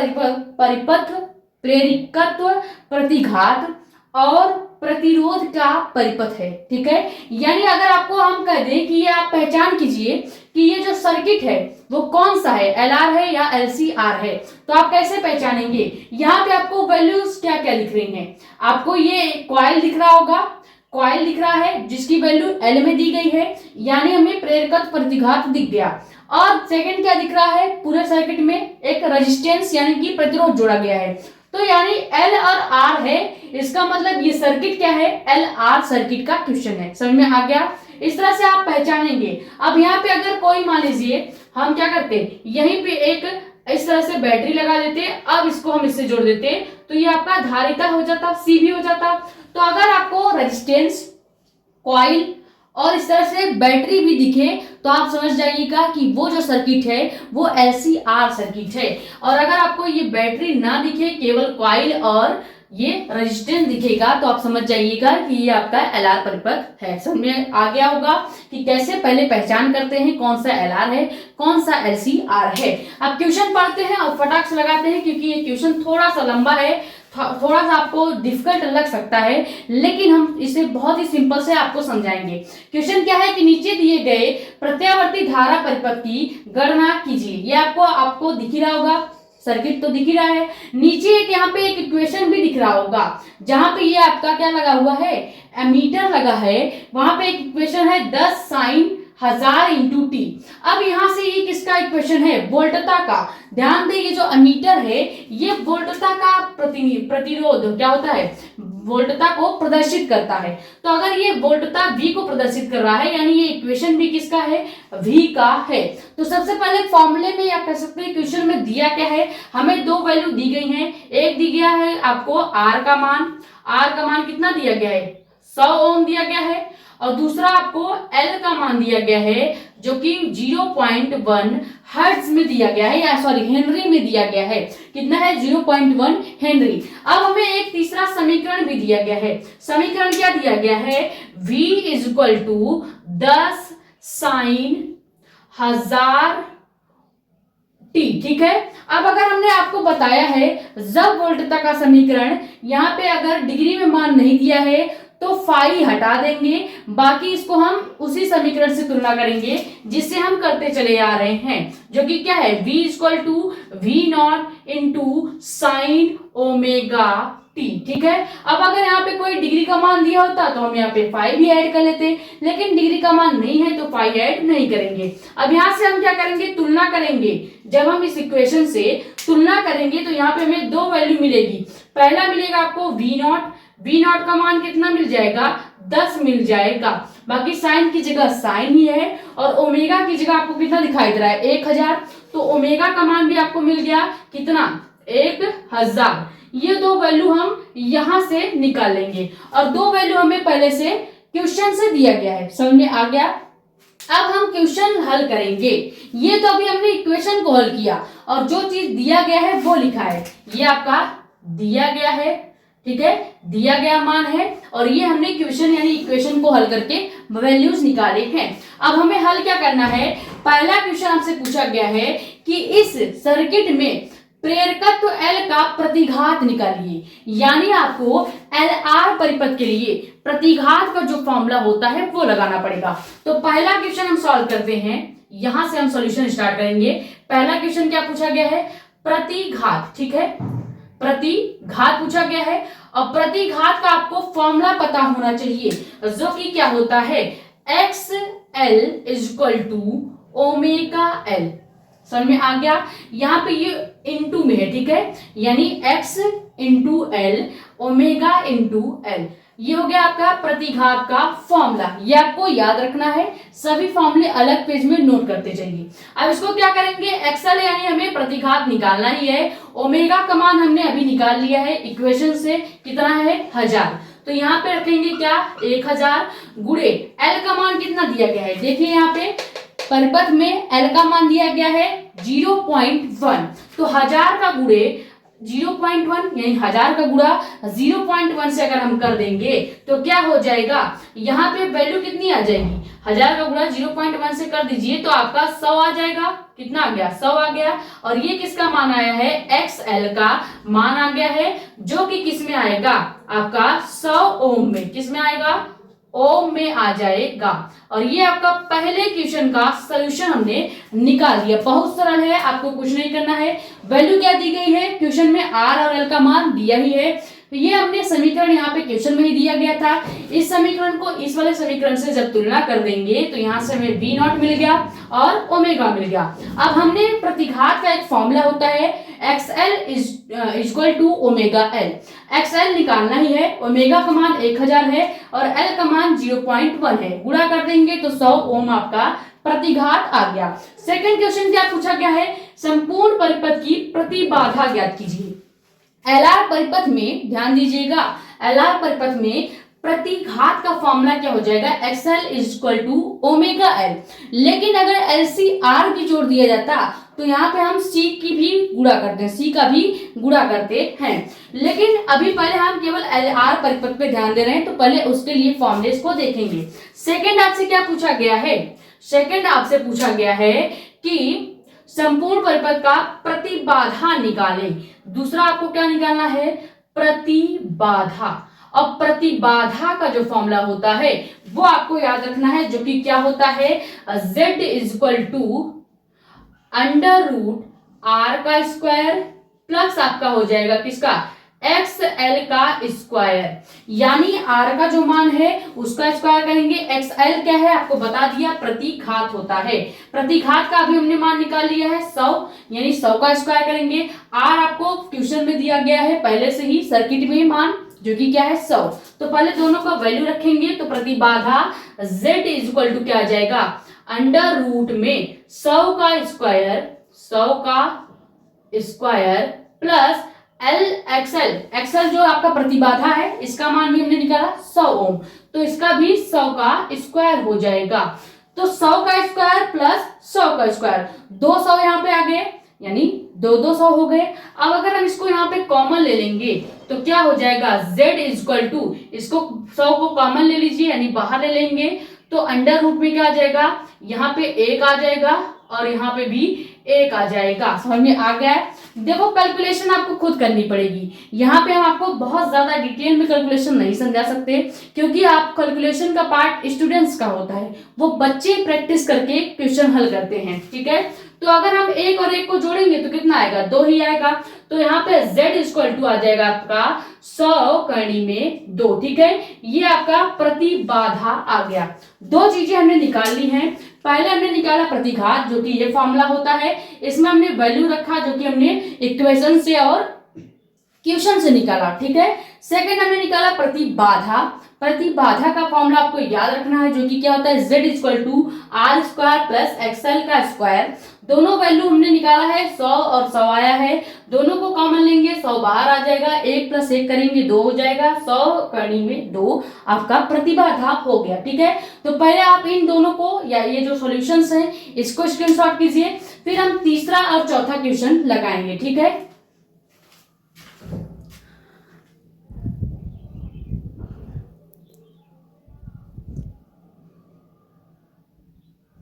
तो तीसरा आपसे क्या पूछा गया है कि परिपथ में धारा का शिखर मान निकालिए। अब ये वैल्यूज तो पहले से ही है, धारा का शिखर मान अगर हम निकालें, तीसरा क्वेश्चन हल करें, धारा का शिखर मान यानी हमें चाहिए क्या I नॉट, और I नॉट किस फॉर्मूले से आएगा, वर्ग माध्य मूल मान वाले फॉर्मूले से, जो कि क्या होता है IRMS। लेकिन यहाँ पे ध्यान दें, हम किसकी बात कर रहे हैं, LR परिपथ की, ठीक है। तो यहाँ पे वो फॉर्मूला नहीं लगेगा, यहाँ पे कौन सा फॉर्मूला लगेगा, आपने ओम का एक फॉर्मूला पढ़ा था जो कि क्या होता है I = V/R होता है, ओम का ये फॉर्मूला होता है। अब यहाँ पे हमने ध्यान दीजिएगा, ओम का जो फॉर्मूला होता है ये R जो है इसके जगह हम किसको रख देते हैं, Z को रख देंगे, बाकी आपका फॉर्मूला सेम रहेगा। यानी ये फॉर्मूला किसमें कन्वर्ट हो जाएगा, ओम के फॉर्मूले से ही अगर LR परिपथ में धारा का शिखर मान पूछा जाएगा तो आप डायरेक्ट याद रखेंगे क्या हो जाता है I0 = V0/Z, ठीक है। ये आपका फॉर्मूला हो जाएगा। फॉर्मूला क्या होगा, I0 = V0/Z। यहाँ पे IRMS फॉर्मूला नहीं लगेगा। IRMS का फॉर्मूला क्यों नहीं लगेगा, क्योंकि ये LR परिपथ है। यहाँ पे आपको वर्ग माध्य मूल मान से रिलेटेड आपका शिखर मान वाला फॉर्मूला नहीं लगाना है, ठीक है। तो यहाँ पे हम फॉर्मूला क्या लगा देंगे, I0 = V0/Z। अगर हम इसमें वैल्यू रखेंगे तो देखो V0 के हमें पहले से वैल्यू पता है, हमने इक्वेशन से निकाला है, कितना है 10। तो यहाँ पे V0 का मान कितना हो जाएगा, एक मिनट नीचे सॉल्व कर लेते हैं ताकि एक क्वेश्चन और जो बचा है वो भी सॉल्व हो जाए। तो यहाँ पे हो जाएगा I0 = V0 का मान कितना है, इक्वेशन से निकाला, ये देखिए 10, और Z जो अभी हमने निकाला, Z अभी हमने निकाला था वो हमने मिटा दिया है, लेकिन मुझे याद है उसका वैल्यू कितना था, Z का मान कितना था, ये तो हो गया भैया आपका, देखो I0, वैसे ही V0 का मान क्वेश्चन में दिया गया है 10, Z का मान कितना था, 100 करनी में 2 था, 100 करनी में 2 था। तो यहां से अगर 10 से हम 100 को काटेंगे तो कितना आ जाएगा, 1/10 आ जाएगा। 1/10 आएगा कि नहीं, देखिए 10 × 10 और 10 धाम में 100, तो यानी कितना आ जाएगा, I0 का जो मान आएगा यानी शिखर मान जो आ जाएगा वो 1/10 करनी में 2 आ जाएगा। समझ में आ गया, ये आपका आंसर हो गया, ये आपका क्या हो गया, आंसर हो गया। ये तो हो गया आपका धारा का शिखर मान। अब चौथा क्वेश्चन आपसे क्या पूछा गया है कि लगाई गई वोल्टता तथा परिपथ के बीच का कालांतर निकालिए। लेकिन यहाँ पे कालांतर का वो फॉर्मूला नहीं लगेगा, φ1 - φ2 का जो फॉर्मूला था वो नहीं लगेगा। क्यों, क्योंकि यहाँ पे इक्वेशन नहीं दिए गए हैं, 2 इक्वेशन नहीं दिए गए हैं, पहला ये रीजन हो गया। दूसरा, वो इक्वेशन ही नहीं लगेगा क्योंकि हम यहाँ पे LR परिपथ देख रहे हैं। वो कब लगता है, जब कोई परिपथ नहीं होता तब हम कालांतर का वो फॉर्मूला यूज करते हैं। लेकिन अगर यहाँ पे LR परिपथ या LCR परिपथ है तो यहाँ पे फॉर्मूला हो जाएगा चेंज, चाहे कालांतर हो, चाहे वर्ग माध्य मूल मान हो, चाहे आपका शिखर मान। देखो यहाँ पे शिखर मान निकालने के लिए भी हमने फॉर्मूले को चेंज कर दिया। उसके पहले अगर हमसे नॉर्मल जब कोई परिपथ नहीं होता था, शिखर मान पूछा जाता था, तो हम क्या करते थे, वहां पे शिखर मान का VIRMS वाला फॉर्मूला लगाते थे, फिर वहां से I0 को निकालते थे। लेकिन यहाँ पे परिपथ है LR परिपथ है, तो LR परिपथ के लिए हम फॉर्मूला क्या यूज करेंगे, शिखर मान का I0 = V0/Z। और V0 का मान पहले से हमने निकाल लिया था 10 और Z का मान भी अभी हमने निकाला, प्रतिबाधा जो कि सेकंड हमने क्वेश्चन निकाला था वो कितना था, 100 करनी में 2, भाग दे देंगे तो 1/10 करनी में 2 आपका आंसर आ जाएगा। इस हिसाब से चौथा अगर निकालेंगे तो कालांतर का भी फार्मूला आपका डिफरेंस हो जाएगा। क्यों होगा, क्योंकि हम LR परिपथ के लिए कालांतर निकाल रहे हैं। तो यहाँ पे हम चौथा क्वेश्चन हल करेंगे इतने में ही। वो कैसे हल करेंगे, देखिए ध्यान से, हमसे पूछा क्या गया है चौथे में कि कालांतर निकालिए। क्या निकालिए, कालांतर निकालिए। अब कालांतर का LR परिपथ के लिए फॉर्मूला क्या हो जाएगा, ध्यान दीजिएगा, tan θ = हो जाएगा आपका XL/R। अब ध्यान दीजिएगा, ये तो LR परिपथ के लिए हुआ, लेकिन अगर LCR परिपथ होता तो XL के साथ हम माइनस में XC भी लिखते। क्यों, क्योंकि वहां पे धारिता भी जुड़ जा रही है। यहाँ पे परिपथ में अगर हम धारिता को जोड़ देंगे तो यहाँ पे फॉर्मूला भी चेंज हो जाएगा। अभी जस्ट इसके बाद हम LCR परिपथ पे भी क्वेश्चन हल करेंगे तो वहां पे ये फॉर्मूला चेंज होने वाला है। ये फॉर्मूला किसमें चेंज हो जाएगा, यहाँ पे XL के साथ माइनस में हम XC जोड़ देंगे, ठीक है। तो कालांतर का फॉर्मूला आपका बेसिक जो परिपथ के लिए यूज किया जाता है XL या कह सकते हैं क्या, LR। आर परिपथ के लिए यूज किया जाता है वो क्या होता है, tan phi equal to XL upon R. अब यहाँ पे एक्सएल क्या है, एक्सएल आपका हमने शुरू में निकाला था, याद कीजिए प्रतिघात। प्रतिघात का वैल्यू क्या था, प्रतिघात का मान आपका था 100 ओम आया था, क्या आया था 100 ओम। तो tan phi इक्वल टू 100 ओम हो जाएगा। और आर का मान पहले से दिया गया है क्वेश्चन में, देखिए 100 ओम। तो 100 बटे 100 अगर आप देखेंगे तो काटेंगे कितना आ जाएगा, इसका वैल्यू 1 आ जाएगा। तो tan phi इक्वल टू 1 आ गया। तो आप चाहे आंसर यहां पे भी रोक सकते हैं, या आप चाहें तो tan phi इक्वल टू 1 है और tan 1 का मान क्या होता है 45 अंश होता है। तो यहां पे हम क्या रख देंगे, tan phi equal to tan 45 अंश क्या हो जाएगा, tan 45 अंश हो जाएगा, क्योंकि tan 1 किसका मान है, tan 45 का मान होता है। याद रखेंगे tan 45 का मान 1 होता है। तो यहाँ पे 1 है तो इसकी जगह हम tan 45 भी लिख सकते हैं कि नहीं। तो यहां से tan कैंसिल हो जाएगा और हमें कलांतर फाई चाहिए था, तो यहां से फाई जो निकल के आएगा वो 45 अंश आ जाएगा। समझ में आ गया। बहुत ही ज्यादा इंपॉर्टेंट क्वेश्चन है ये, बहुत ज्यादा इंपॉर्टेंट है और बड़े आसानी से आप लगा सकते हैं। बस आपको ये सभी फॉर्मूले जो हमने लिखवाया है वो याद होना चाहिए। कलांतर का ये फॉर्मूला याद होना चाहिए आपको, और शिखर मान निकालने का ये फॉर्मूला याद रखने। सभी फॉर्मूले आपके सर्किट के हिसाब से चेंज होने वाले हैं।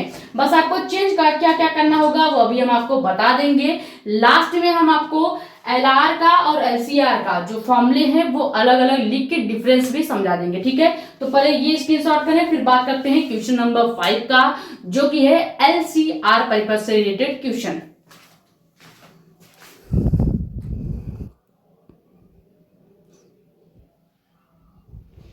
तो क्वेश्चन नंबर 5 आपका जो है ये है एलसीआर परिपथ का क्वेश्चन।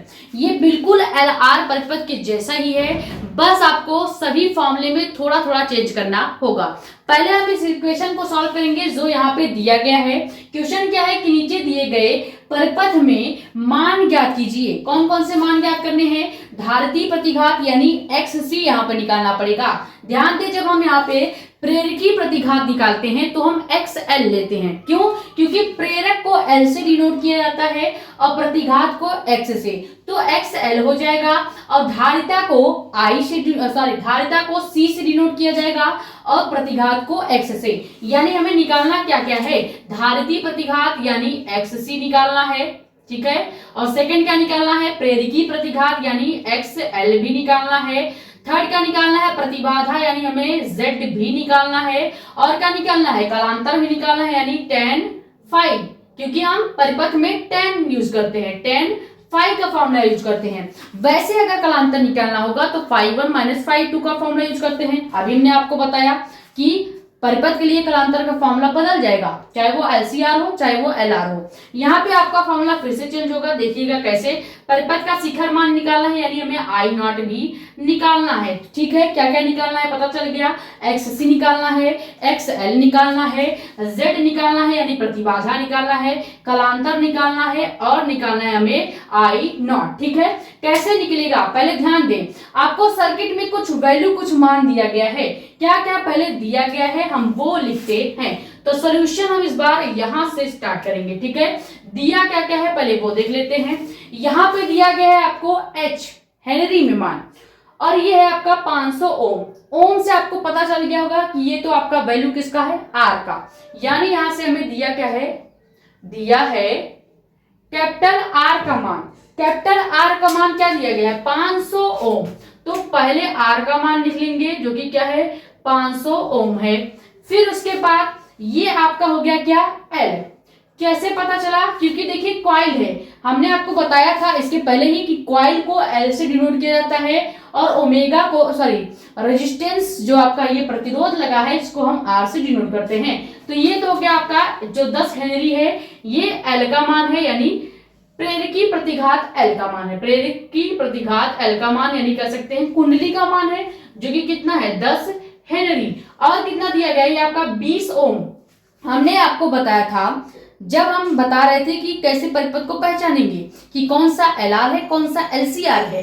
तो देखिए हमने आपको बताया था कि अगर बैटरी जुड़ जाएगी बैटरी जुड़ जाएगी तो वो आपका LCR परिपथ होगा। ये हो गया L, ये हो गया R और ये हो गया C, यानी प्रॉपर पढ़ा जाए तो L C और ये हो गया R। समझ में आ गया, परिपथ पहचान लिया आपने। अब देखो ये हो गया L का मान 10 हेनरी, R का मान 500 ओम, C का मान कितना दिया गया है 20 माइक्रोफैरेड। अब हमें माइक्रोफैरेड में मानना चाहिए, मान माइक्रोफैरेड में चाहिए ही नहीं, हमें मान चाहिए फैरेड में। फैरेड में कन्वर्ट करने के लिए हम क्या करेंगे, C इक्वल टू 20 इंटू 10 घाते -6 से गुणा कर देंगे। आपको पता होगा कि माइक्रोफैरेड को फैरेड में चेंज करने के लिए 10 घाते -6 का गुणा किया जाता है। तो ये आपका C का मान जो है धारिता का मान अब ये होगा। समझ में आ गया। अब हम इस इक्वेशन पे आते हैं जहां से हमें दो वैल्यू और पता चलेगी। यहाँ पे हम डायरेक्ट निकाल देंगे वैल्यू को मान, किसी समीकरण से तुलना नहीं करेंगे क्योंकि आपको 2-3 बार तुलना करके बता दिया है। तो समीकरण यहाँ पे दिया ही है, यहीं पे एक समीकरण लिखेंगे जो कि क्या होता है V equal to V0 into sine into omega t. ठीक है, ये आपका समीकरण हो गया। अब यहां से देखिए V0 आपका क्या आ गया 200 आ गया, ओमेगा आपका क्या आ गया 100 आ गया, यानी हमें जो चाहिए था वो हमने निकाल लिया। V0 का मान कितना आ गया 200, ठीक है, और ओमेगा आपका कितना आ गया 100 और ये आ गया किसमें रेडियन पर सेकेंड में। समझ में आ गया। तो इतने वैल्यूज हमें क्वेश्चन से पता चल गए। अब निकालना क्या क्या है इस पे आते हैं। पहले हमें निकालना है धारिती प्रतिघात जो कि क्या होता है XC होता है। अब धारिती प्रतिघात का फॉर्मूला क्या हो जाएगा, हमें निकालना क्या है धारितीय प्रतिघात, और इसका फॉर्मूला ध्यान दीजिएगा LCR परिपथ के लिए ही धारिती प्रतिघात निकाला जाता है। कभी भी LR परिपथ में धारिती प्रतिघात नहीं पूछा जाएगा। क्यों? क्योंकि इसमें धारिता ही नहीं जुड़ी होती है। LR परिपथ में जब धारिता ही नहीं जुड़ा होगा तो धारिती प्रतिघात कहां से निकालोगे बुद्धू, जब धारिता जुड़ा होगा तब ना निकालेंगे। जैसे इस परिपथ में देखिए धारिता जुड़ा है, बैटरी जुड़ी है तो धारिता भी मिल रही है, धारिता मिल रही है तभी तो धारिती प्रतिघात निकाल रहे हैं। तो यहाँ पे धारिती प्रतिघात का फॉर्मूला क्या हो जाएगा, धारिता को डिनोट करते हैं किससे C से, प्रतिघात को डिनोट करते हैं किससे X से। तो XC इक्वल टू फॉर्मूला हो जाएगा 1/ओमेगा C। समझ में आ गया, ये फॉर्मूला होता है। आप और हम इसमें कुछ नहीं कर सकते केवल याद करने के अलावा।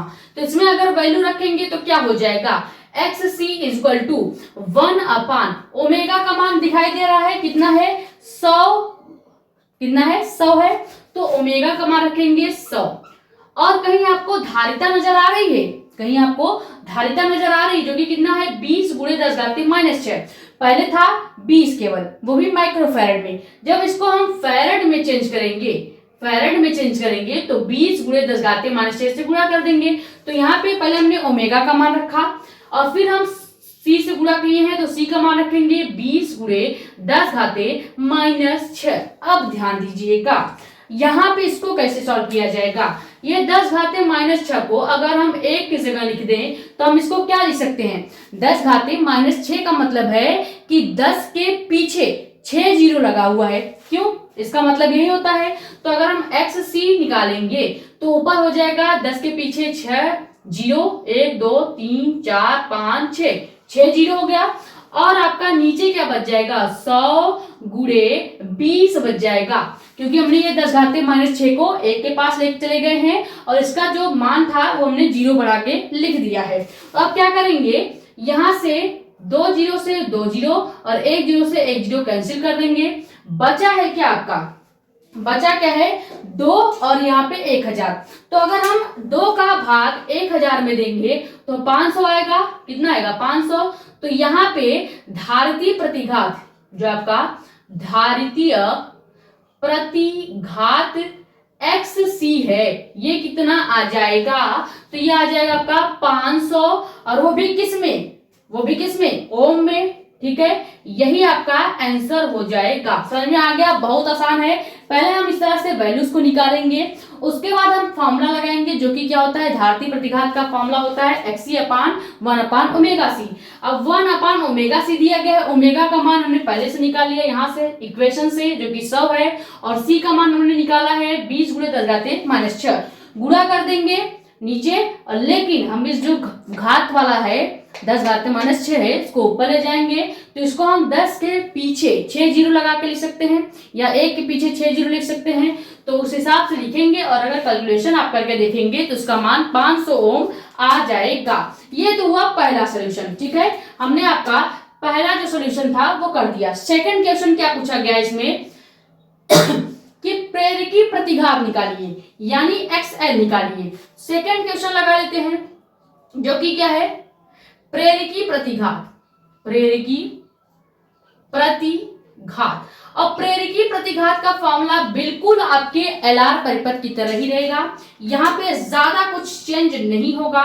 फॉर्मूला क्या रहेगा, XL equal to omega L। XL equal to omega L था, तो यहां पे भी वही होगा, इसमें कुछ चेंज नहीं होगा, ये फॉर्मूला सेम रहेगा। ठीक है, केवल ये फॉर्मूला आपको चेंज किया गया है क्योंकि ये धारिता का फॉर्मूला है और ये प्रतिबाधा का फॉर्मूला सेम रहेगा। तो XL हमें निकालना ही है, वैसे ही रहेगा। ओमेगा का मान 100 है, रख देते हैं, यहाँ पे हम ब्लू इंक यूज करेंगे। ठीक है, तो ओमेगा का मान कितना है, 100 है, और L का मान कितना है, L का मान 10 हेनरी। यहाँ पे देखिए 10 हेनरी दिया गया है, तो 10 से गुणा कर देंगे। गुणा कर दीजिए, मान कितना आ जाएगा, 100 का गुणा 10 में करेंगे तो 1000 आ जाएगा, और ये 1000 ओम में आएगा, और यही आपका XL का मान हो गया। यानी आपकी प्रेरकी प्रतिघात का जो मान हो जाएगा वो कितना हो जाएगा, 1000 ओम हो जाएगा, और धारिता प्रतिघात 500 ओम हो जाएगा। समझ में आ गया। पहले ये दोनों क्वेश्चन के सलूशन आप स्क्रीनशॉट कर लें, फिर आगे के जो 3 क्वेश्चन है हम उसको सॉल्व करेंगे। ठीक है, ये आप पहले फटाक से स्क्रीनशॉट कीजिए।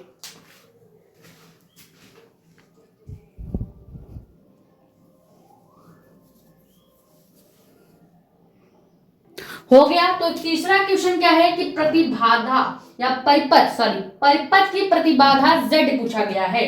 तो अगर हम तीसरा सॉल्यूशन करें, तीसरा क्वेश्चन सॉल्व करें, जो कि हमें क्या निकालना है, प्रतिबाधा।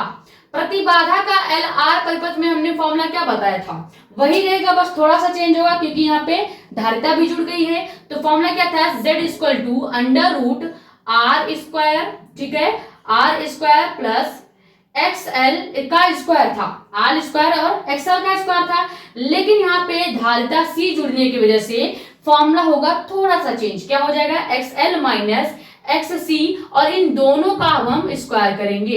यानी पहले हम XL का मान रखेंगे, फिर XC का मान रखेंगे, दोनों मान को घटाएंगे और जो मान आएगा उसका स्क्वायर करेंगे। समझ में आ गया। ये फॉर्मूला हम इस हिसाब से चेंज करेंगे, इसलिए हमने बोला था कि सभी फॉर्मूले थोड़े थोड़े बदल जाएंगे। क्यों, क्योंकि परिपथ बदल गया है। परिपथ बदल गया है तो फॉर्मूला भी चेंज होगा। वैसे हमने LR परिपथ में प्रतिबाधा का जो फॉर्मूला था वो क्या यूज किया था, R स्क्वायर प्लस XL का स्क्वायर, लेकिन यहाँ पे जब हम LCR परिपथ लेंगे तो हम यहाँ पे XC को भी जोड़ देंगे। ठीक है, तो मान रखेंगे तो क्या होगा, प्रतिबाधा Z इक्वल टू R का मान कितना है, आप देखिए R का मान यहाँ पे 500 ओम है, तो R का मान हो जाएगा क्या, 500 ओम, और इसका कर देंगे स्क्वायर, प्लस हम लिखेंगे XL का मान। XL और XC का मान हमने तो इरेज कर दिया, लेकिन हमें याद है XL का मान कितना था, XL का जो मान था वो याद रखेंगे 1000 ओम था, 1000 ओम था, और XC का मान कितना था, 500 ओम था। तो 1000 ओम माइनस 500 ओम करेंगे और इसका स्क्वायर करेंगे, तो 1000 ओम आपका XL का मान हमने निकाला था अभी जस्ट पहले। ये दोनों क्वेश्चन जब सॉल्व किए थे तो निकाल लिए थे मान। तो 1000 में से अगर 500 घटाएंगे तो आ गया कितना, 500। इस 500 का हमें करना होगा स्क्वायर, और प्लस हमारा ये 500 पहले से ही है। ठीक है, अब इस पूरे का हमारे पास क्या आ गया, रूट आ गया है, यानी Z इक्वल टू कितना आ गया, 500 का स्क्वायर। वैसे ही है, हमने कुछ नहीं किया इसमें। 1000 में से 500 घटाएंगे, 500 ही आएगा, 500 का स्क्वायर करेंगे, और यहाँ पे पहले से ही 500 का स्क्वायर है। तो यानी अगर 500 का स्क्वायर फिर 500 का स्क्वायर है तो यहाँ पे कुछ ज्यादा 500 नहीं दिख रहे हैं, तो हम क्या करेंगे, 500 को कर लेंगे कॉमन करेंगे, तो Z इक्वल टू क्या आ जाएगा, यहाँ पे अगर कॉमन कर लें तो 500 बाहर आ जाएगा, और रूट में आपका क्या बच जाएगा, रूट में आपका अंडर रूट 2 बच जाएगा। कैसे, क्योंकि यहाँ पे एक मान आ जाएगा और प्लस 1 आ जाएगा। ठीक है, क्योंकि हमने ये 500 बाहर कॉमन कर लिया, तो यहाँ भी एक हो गया और यहाँ भी एक हो गया, दोनों को ऐड कर देंगे, प्रतिबाधा Z इक्वल टू 500 करनी में 2 आ जाएगा और यही आपका प्रतिबाधा का आंसर हो जाएगा। यानी आपका तीसरे क्वेश्चन का आंसर क्या हो गया, तीसरे क्वेश्चन का मान जो निकल के आया है Z इक्वल टू वो आ गया 500 अंडर रूट 2। एल आर आपका क्या है, एक्स एल आपका क्या है 1000 ओम है और एक्स सी आपका क्या है 500 ओम है। ठीक है, ये हमने सभी के आंसर्स भी यही लिखते चले जा रहे हैं। अगला क्या पूछा गया है कि धारा और वोल्टता के बीच कलांतर निकालिए। तो कलांतर का फॉर्मूला होगा थोड़ा सा चेंज। क्या चेंज होगा, ध्यान से देखिएगा, यहाँ पे ये स्क्वायर रहेगा ही। फॉर्मूला आपका चेंज क्या हो गया, कलांतर का फॉर्मूला हमारा क्या था, tan phi upon R sorry X L upon R का स्क्वायर था। तो यहाँ पे अगर हम कलांतर निकालेंगे तो कलांतर का फॉर्मूला भी चेंज हो जाएगा। क्या हो जाएगा, tan phi is equal to क्या होगा, tan phi is equal to X L minus, अब चूंकि अगर हम केवल एल आर परिपथ लेते तो एक्सएल अपान आर करके हम छोड़ देते, लेकिन हम यहाँ पे एल सी आर परिपथ ले रहे हैं तो एक्सएल माइनस एक्स सी लिखेंगे। यानी कलांतर का फॉर्मूला हम थोड़ा सा कर देंगे चेंज। ठीक है, अब इस फॉर्मूले में अगर हम वैल्यू रखेंगे तो मान आपका क्या निकल के आएगा, आप पहले इतना स्क्रीनशॉट कीजिए क्योंकि हम ये वाला जो पोर्शन है वो इरेज करेंगे, तभी हम ये आपको सॉल्व करके बता पाएंगे। ठीक है,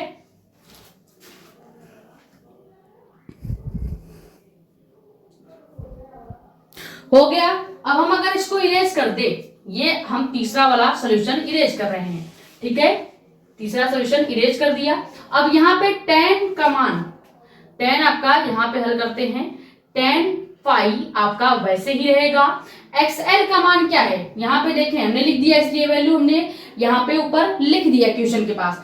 XL का मान कितना है, 1000 ओम है, तो यहाँ पे रखेंगे हम क्या 1000 ओम। ठीक है, और XC का मान कितना था 500 बटे R का मान कितना है 500, तो लिख देंगे 500, घटा देंगे तो ऊपर आ गया पहले 500 और नीचे भी आ गया कितना 500, और tan फाई का जो मान निकल के आया है वो 500 बटे 500 आ गया। कैसे निकला, यहाँ पे XL का मान 1000 ओम, XC का मान 1000 ओम सॉरी 500 ओम, 500 और 1000 घटाएंगे जब तो 500 ही आएगा। R का मान बेटा 500 है ही, समझ में आ गया। जब दोनों को कैंसिल करेंगे तो tan phi is equal to आ गया कितना 1, यानी जैसे हमने LR परिपथ में निकाला था कलांतर, वहां पे 45 डिग्री आया था, LCR में भी 45 ही आएगा।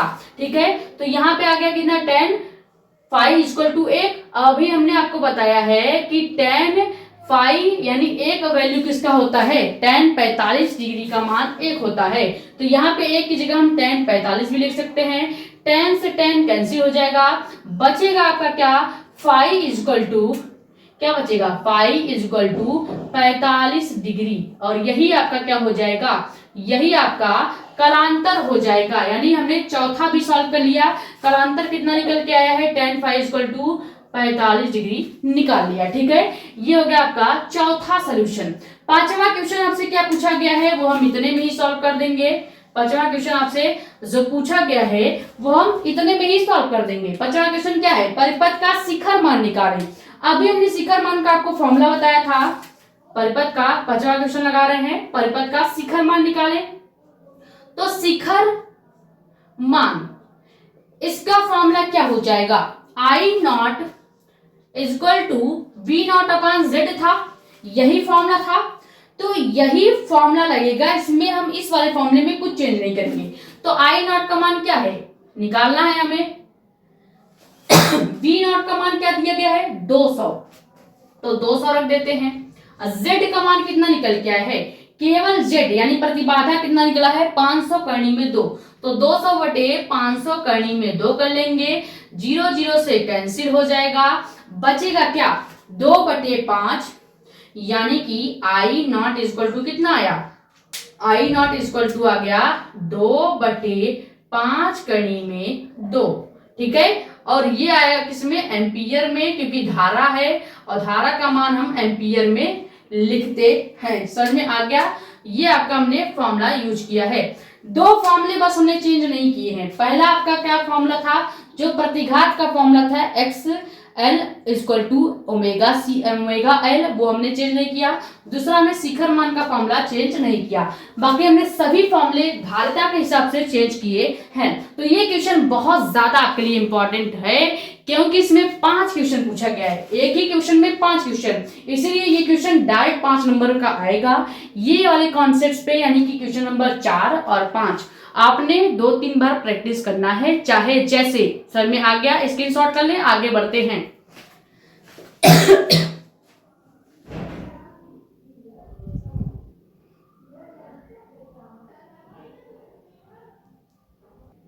तो अभी तक हमने देखा 3 टॉपिक, इस चैप्टर के 3 टॉपिक से रिलेटेड हमने आपको न्यूमेरिकल बता दिया, लेकिन आपको पता भी चला कि हमने 3 टॉपिक कवर कर लिए हैं। पहला हमने देखा आपके वर्ग माध्य मूल मान से रिलेटेड क्वेश्चन कैसे आते हैं, 2 क्वेश्चन तो उस टाइप के देखे। फिर हमने देखा कि एल आर परिपथ का क्वेश्चन कैसे आता है, वो आप मजा आ गया होगा आपको वो क्वेश्चन करके। और अगला हमने देखा एल सी आर परिपथ से रिलेटेड क्वेश्चन कैसे आता है। 3 टॉपिक हमने खत्म कर दिए। चौथा टॉपिक है इस चैप्टर में ट्रांसफार्मर। ट्रांसफार्मर से रिलेटेड देखो बहुत ही सिंपल क्वेश्चन आते हैं। देखो हमने जितने क्वेश्चन कराए, भले ही हमने टाइम लिया, लेकिन हमने आपको बेसिक से बेसिक डाउट क्लियर किए, ठीक है। तो ट्रांसफार्मर से रिलेटेड क्वेश्चन कैसे आएगा। क्वेश्चन है कि एक अपचाई ट्रांसफार्मर संचायक लाइन वोल्टेज को 1100 वोल्ट से कम कितना 110 वोल्ट करता है। यानी यहाँ पे 2 वोल्टेज के मान दिए गए हैं। पहला वोल्ट क्या है, V1 आप कह सकते हैं। वैसे ट्रांसफार्मर में वोल्टेज को V1 और V2 से नहीं मापा जाता, बल्कि VP और VS में से मापा जाता है। VP यहाँ पे क्या है, VP है आपका प्राथमिक कुंडली में वोल्टता, P आपका प्राइमरी को बताएगा, V आपको वोल्टता को बताएगा, ठीक है। तो VP का मतलब है प्राथमिक कुंडली में वोल्टता, प्राथमिक कुंडली में वोल्टता, और VS का मतलब है कि सेकेंडरी कुंडली में वोल्टता, यानी द्वितीय कुंडली में वोल्टता। तो पहले वोल्टेज कितना दिया गया है 1100, यानी ट्रांसफार्मर में पहले वोल्टेज कितना आ रहा है 1100, फिर वही वोल्टेज किसमें चेंज हो जा रहा है 110 वोल्ट में। यानी हमें VP दिया गया है 1100 और VS कितना दिया गया है 110, और ये दोनों वोल्ट में दिए गए हैं, ठीक है, क्योंकि वोल्टेज जो है वो वोल्ट में मापा जाता है। अगला क्या है कि यदि हम प्राथमिक कुंडली में जो फेरों की संख्या है, यानी प्राइमरी कुंडली में फेरों की संख्या को हम किससे दर्शाते हैं NP से। P आपका क्या है प्राइमरी, N क्या है फेरों की संख्या, कैपिटल N फेरों की संख्या होता है, P आपका प्राइमरी हो गया। यानी प्राथमिक कुंडली में फेरों की संख्या को हम किससे डिनोट करेंगे NP से लिखा जाता है। और ये हमने आपको जब 2 या 3 नंबर वाले क्वेश्चन करा रहे थे तो सब कुछ आपको जो फॉर्मूले हैं, फॉर्मूले से रिलेटेड क्वेश्चन है, सब कवर करा रखा है। तो यहाँ पे हमें एक मान और पता चल गया क्वेश्चन से कि प्राथमिक कुंडली में फेरों की संख्या कितनी है। प्राथमिक कुंडली में फेरों की संख्या बात कर रही है, यानी ये होगा N, यानी फेरों की संख्या। अब प्राथमिक कुंडली में तो हो जाएगा NP, यानी प्राथमिक कुंडली में फेरों की संख्या, जो कि कितनी है 4000 है, ठीक है। हमसे पूछा क्या जा रहा है कि द्वितीय कुंडली में फेरों की संख्या ज्ञात करें, यानी हमें ज्ञात क्या करना है NS का मान निकालना है। कैसे निकलेगा, हमने आपको 3 नंबर या 4 नंबर जब क्वेश्चन कराया था तो वहां पे एक हमने क्वेश्चन आपको कवर कराया था कि परिणमन अनुपात किसे कहते हैं और उसका फॉर्मूला क्या होता है। तो परिणमन अनुपात का, या आप कह सकते हैं वोल्टता और फेरों की संख्या के बीच संबंध, क्या कह सकते हैं वोल्टता व फेरों की संख्या के बीच संबंध, इसका एक फॉर्मूला बताया था। और इसी को ही क्या कहा जाता है परिणमन अनुपात, परिणमन अनुपात भी कहा जाता है, परिणमन अनुपात भी कहा जाता है। समझ में आ गया। अगर वोल्टता और फेरों की संख्या के बीच संबंध पूछा जाएगा तो क्या होता है परिणमन अनुपात R इक्वल टू हो जाता है V, क्या हो जाता है R इक्वल टू हो जाता है VS upon VP equal to NS upon NP, ठीक है। ये आपका प्रॉपर फॉर्मूला होता है किसका परिणमन अनुपात का, या आप कह सकते हैं वोल्टता और फेरों की संख्या के बीच फॉर्मूला। समझ में आ गया, ये फॉर्मूला आपको याद होगा। अब इसमें हम वैल्यू अगर रखेंगे तो R से हमें कोई मतलब नहीं है। क्यों नहीं है, क्योंकि R आपका परिणमन अनुपात को बताता है। लेकिन हमें केस से मतलब है V S upon VP equal to N S upon NP. ये आपका बेसिक फॉर्मूला है जिससे अधिकतर क्वेश्चन जो हैं ट्रांसफार्मर के वो सॉल्व हो जाते हैं। और ये क्वेश्चन ऐसे क्वेश्चन आते किसमें है, 3 नंबर वाले में पूछे जाते हैं। 3 नंबर का जो क्वेश्चन आएगा वो इस टाइप का ही आएगा। इवन ये क्वेश्चन कई बार पूछे भी गए हैं, ऐसा नहीं है कि हम कुछ भी उठा के लेके चले आ रहे हैं। कुछ भी अगर लेके आते तो आपको इतना हैवी टाइप क्वेश्चन नहीं कराते जो कि एलआर और एलसीआर परिपथ का था।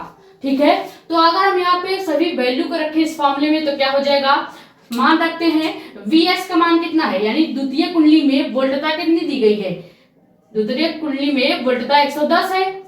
पहले वोल्टता कितनी थी, देखिए यहाँ पे लाइन वोल्टेज को पहले 1100 वोल्ट लाइन मिल रहा था ट्रांसफार्मर को, फिर वो लाइट कितने में चेंज हो गई 110 में। तो पहले आपका सेकेंडरी वोल्टता कितना है 110, प्राइमरी वोल्टता कितना है 1100 और एन एस हमें निकालना ही है, यानी द्वितीय कुंडली में फेरों की संख्या निकालनी है।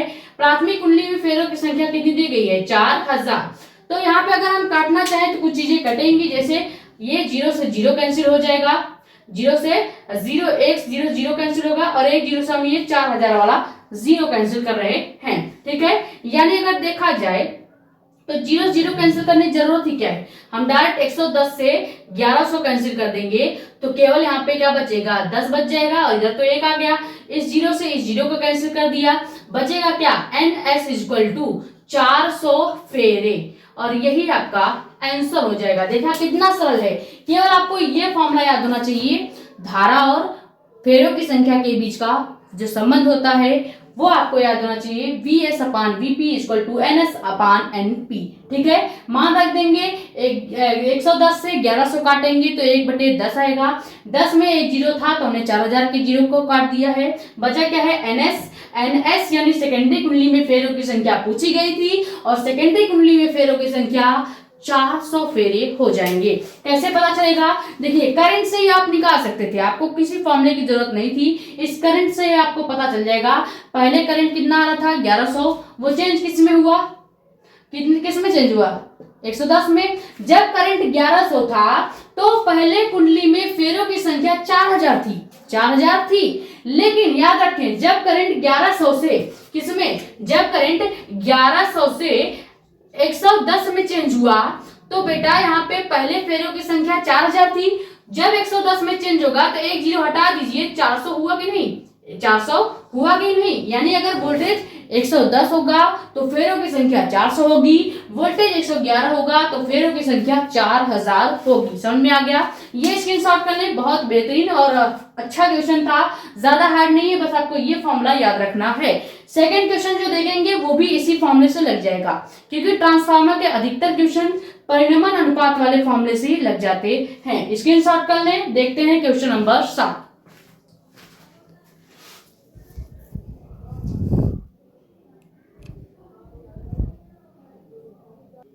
तो क्वेश्चन नंबर 7 जो है आपका ट्रांसफार्मर का लेवल अप क्वेश्चन है।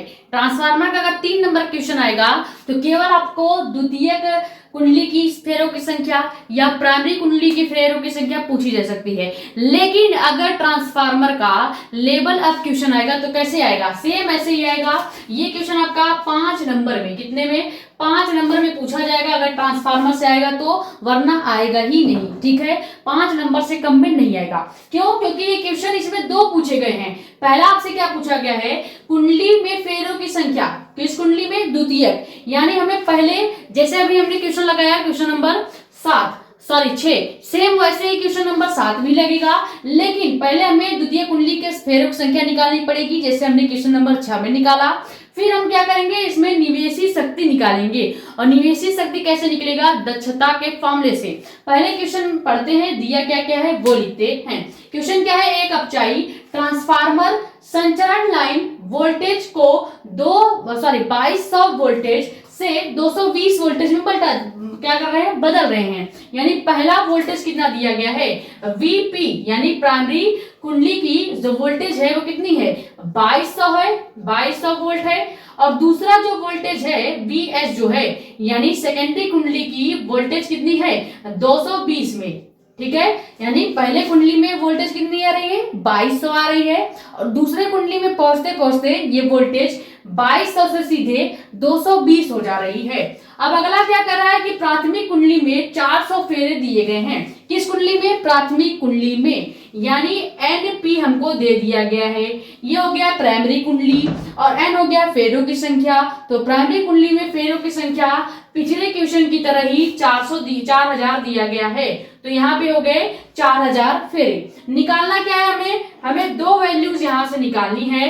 पहला निकालना है आपका द्वितीय कुंडली में फेरों की संख्या, जो कि क्या है, एनएस, ये निकालना है। सेकंड निकालना है निवेशित शक्ति। निवेशित शक्ति क्या होता है निवेशित शक्ति आपका पीएस होता है, यानी निकलने वाली जो सेकेंडरी कुंडली से निकलने वाला जो पावर होगा वही निवेशित शक्ति होगा। जैसे मान लीजिए ये ट्रांसफार्मर है, यहां से जो धारा प्रवेश करती है इसे हम कहते हैं क्या, निवेशित शक्ति, और जो धारा निकल जाती है उसे हम कहते हैं निर्गत शक्ति। ये क्या हो गया, निर्गत शक्ति, और ये धारा प्रवेश कर रही है यानी निवेशित शक्ति हो गया। क्या हो गया, निवेशित शक्ति हो गई। निवेशित शक्ति को लिखते हैं किससे, हमेशा ध्यान दें, निवेशित शक्ति को पीएस से लिखा जाता है और निर्गत शक्ति को पी और पी से लिखा जाता है। किससे लिखा जाता है, पी और पी से लिखा जाता है।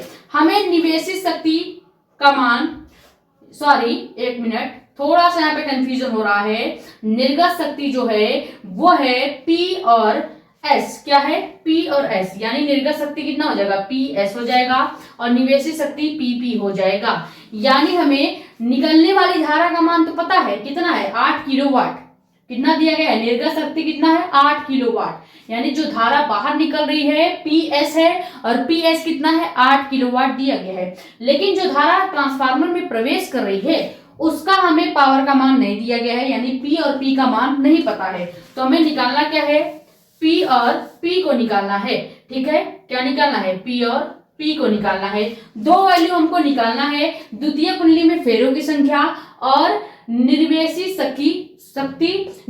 शक्ति कितनी है, P और P होता है। समझ में आ गया। और दो मान और दिए गए हैं, याद रखें। एक मान दिया गया है ट्रांसफार्मर की दक्षता।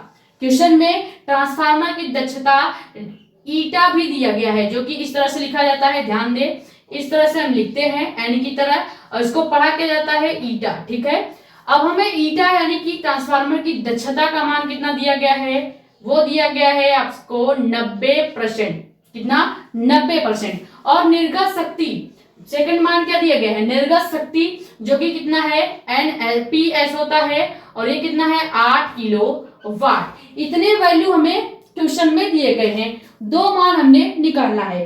तो याद रखें, जब हमें द्वितीय कुंडली में फेरों की संख्या निकालनी होती है तो हम कौन सा फॉर्मूला यूज करते हैं, अभी आपको बताया है, VS upon VP equal to NS upon NP। यही फॉर्मूला यूज किया था हमने, धारा और फेरों की संख्या के बीच के संबंध का फॉर्मूला। अगर यहाँ पे लगाएंगे तो क्या हो जाएगा, VS का मान कितना दिया है, 220। यहां से देखें, हमने निकाला है क्वेश्चन से, VS का मान है 220 बटे VP का मान है 2200, रख देंगे। NS का मान क्या है, NS का मान निकालना है, देखिए द्वितीय कुंडली में फेरों की संख्या निकालना है तो वैसे ही रखेंगे। NP का मान कितना है, 4000 है, तो हमारा फिर से वही मान आएगा, हमारा फिर से वही आंसर आ जाएगा। यहाँ पे काट देंगे तो आएगा 10, 0 से 0 कैंसिल कर देंगे। द्वितीय कुंडली में फेरों की संख्या फिर से कितनी आ गई, 400 फेरे आएंगे। समझ में आया कुछ, तो पहला हमने निकाल लिया, पहले क्वेश्चन का आंसर ये हो गया, यानी NS कितना है, 400 फेरे। अब हमें निकालना क्या है, निवेशित शक्ति। ध्यान दें, निवेशित शक्ति P और P होता है। कैसे निकलेगा, हमें निर्गत शक्ति का मान तो दिया गया है लेकिन निवेशित शक्ति का मान नहीं दिया गया है, और हमें ट्रांसफार्मर का दक्षता भी दी गई है। अब यहां से हम सेकेंड फॉर्मूला क्या लगाएंगे, पहला फॉर्मूला तो हमने धारा और फेरों के बीच के संबंध का लगा दिया, सेकेंड फॉर्मूला हम लगाएंगे ट्रांसफार्मर के दक्षता का फॉर्मूला। क्या लगाएंगे, ट्रांसफार्मर के दक्षता का फॉर्मूला। दक्षता का फॉर्मूला क्या होता है, दक्षता नीटा इक्वल टू दक्षता, यहां पे लिखते हैं दक्षता नीटा इज इक्वल टू, फॉर्मूला आपका होता है निर्गत शक्ति अपान निवेशी शक्ति इंटू में 100। फॉर्मूला क्या हो जाएगा, फॉर्मूला हो जाएगा निर्गत, एक सेकेंड, आप एक काम करें, पहले इतना स्क्रीनशॉट कर लें ताकि हम जो सेकंड आंसर क्वेश्चन पूछा गया है उसको डिटेल में लगा सकें। ठीक है, आप फटाक से स्क्रीनशॉट करिए, हम इतना इरेज करेंगे और उसके बाद आपको बताएंगे। ठीक है,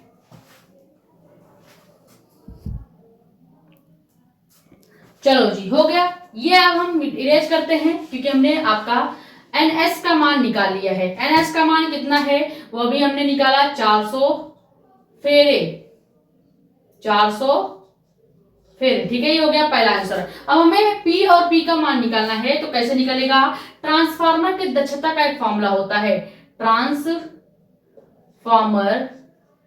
की दक्षता का एक फॉर्मूला होता है जो कि क्या होता है, नीटा इज इक्वल टू क्या हो जाएगा, निवेशी शक्ति या सॉरी निर्गत शक्ति अपान निर्गत शक्ति अपान निवेशी शक्ति, निवेशी शक्ति, और इनटू में हम लिखते हैं क्या, 100। अब ध्यान दें निर्गत शक्ति क्या है, निर्गत शक्ति दिया गया है जो कि क्या है, PS होता है।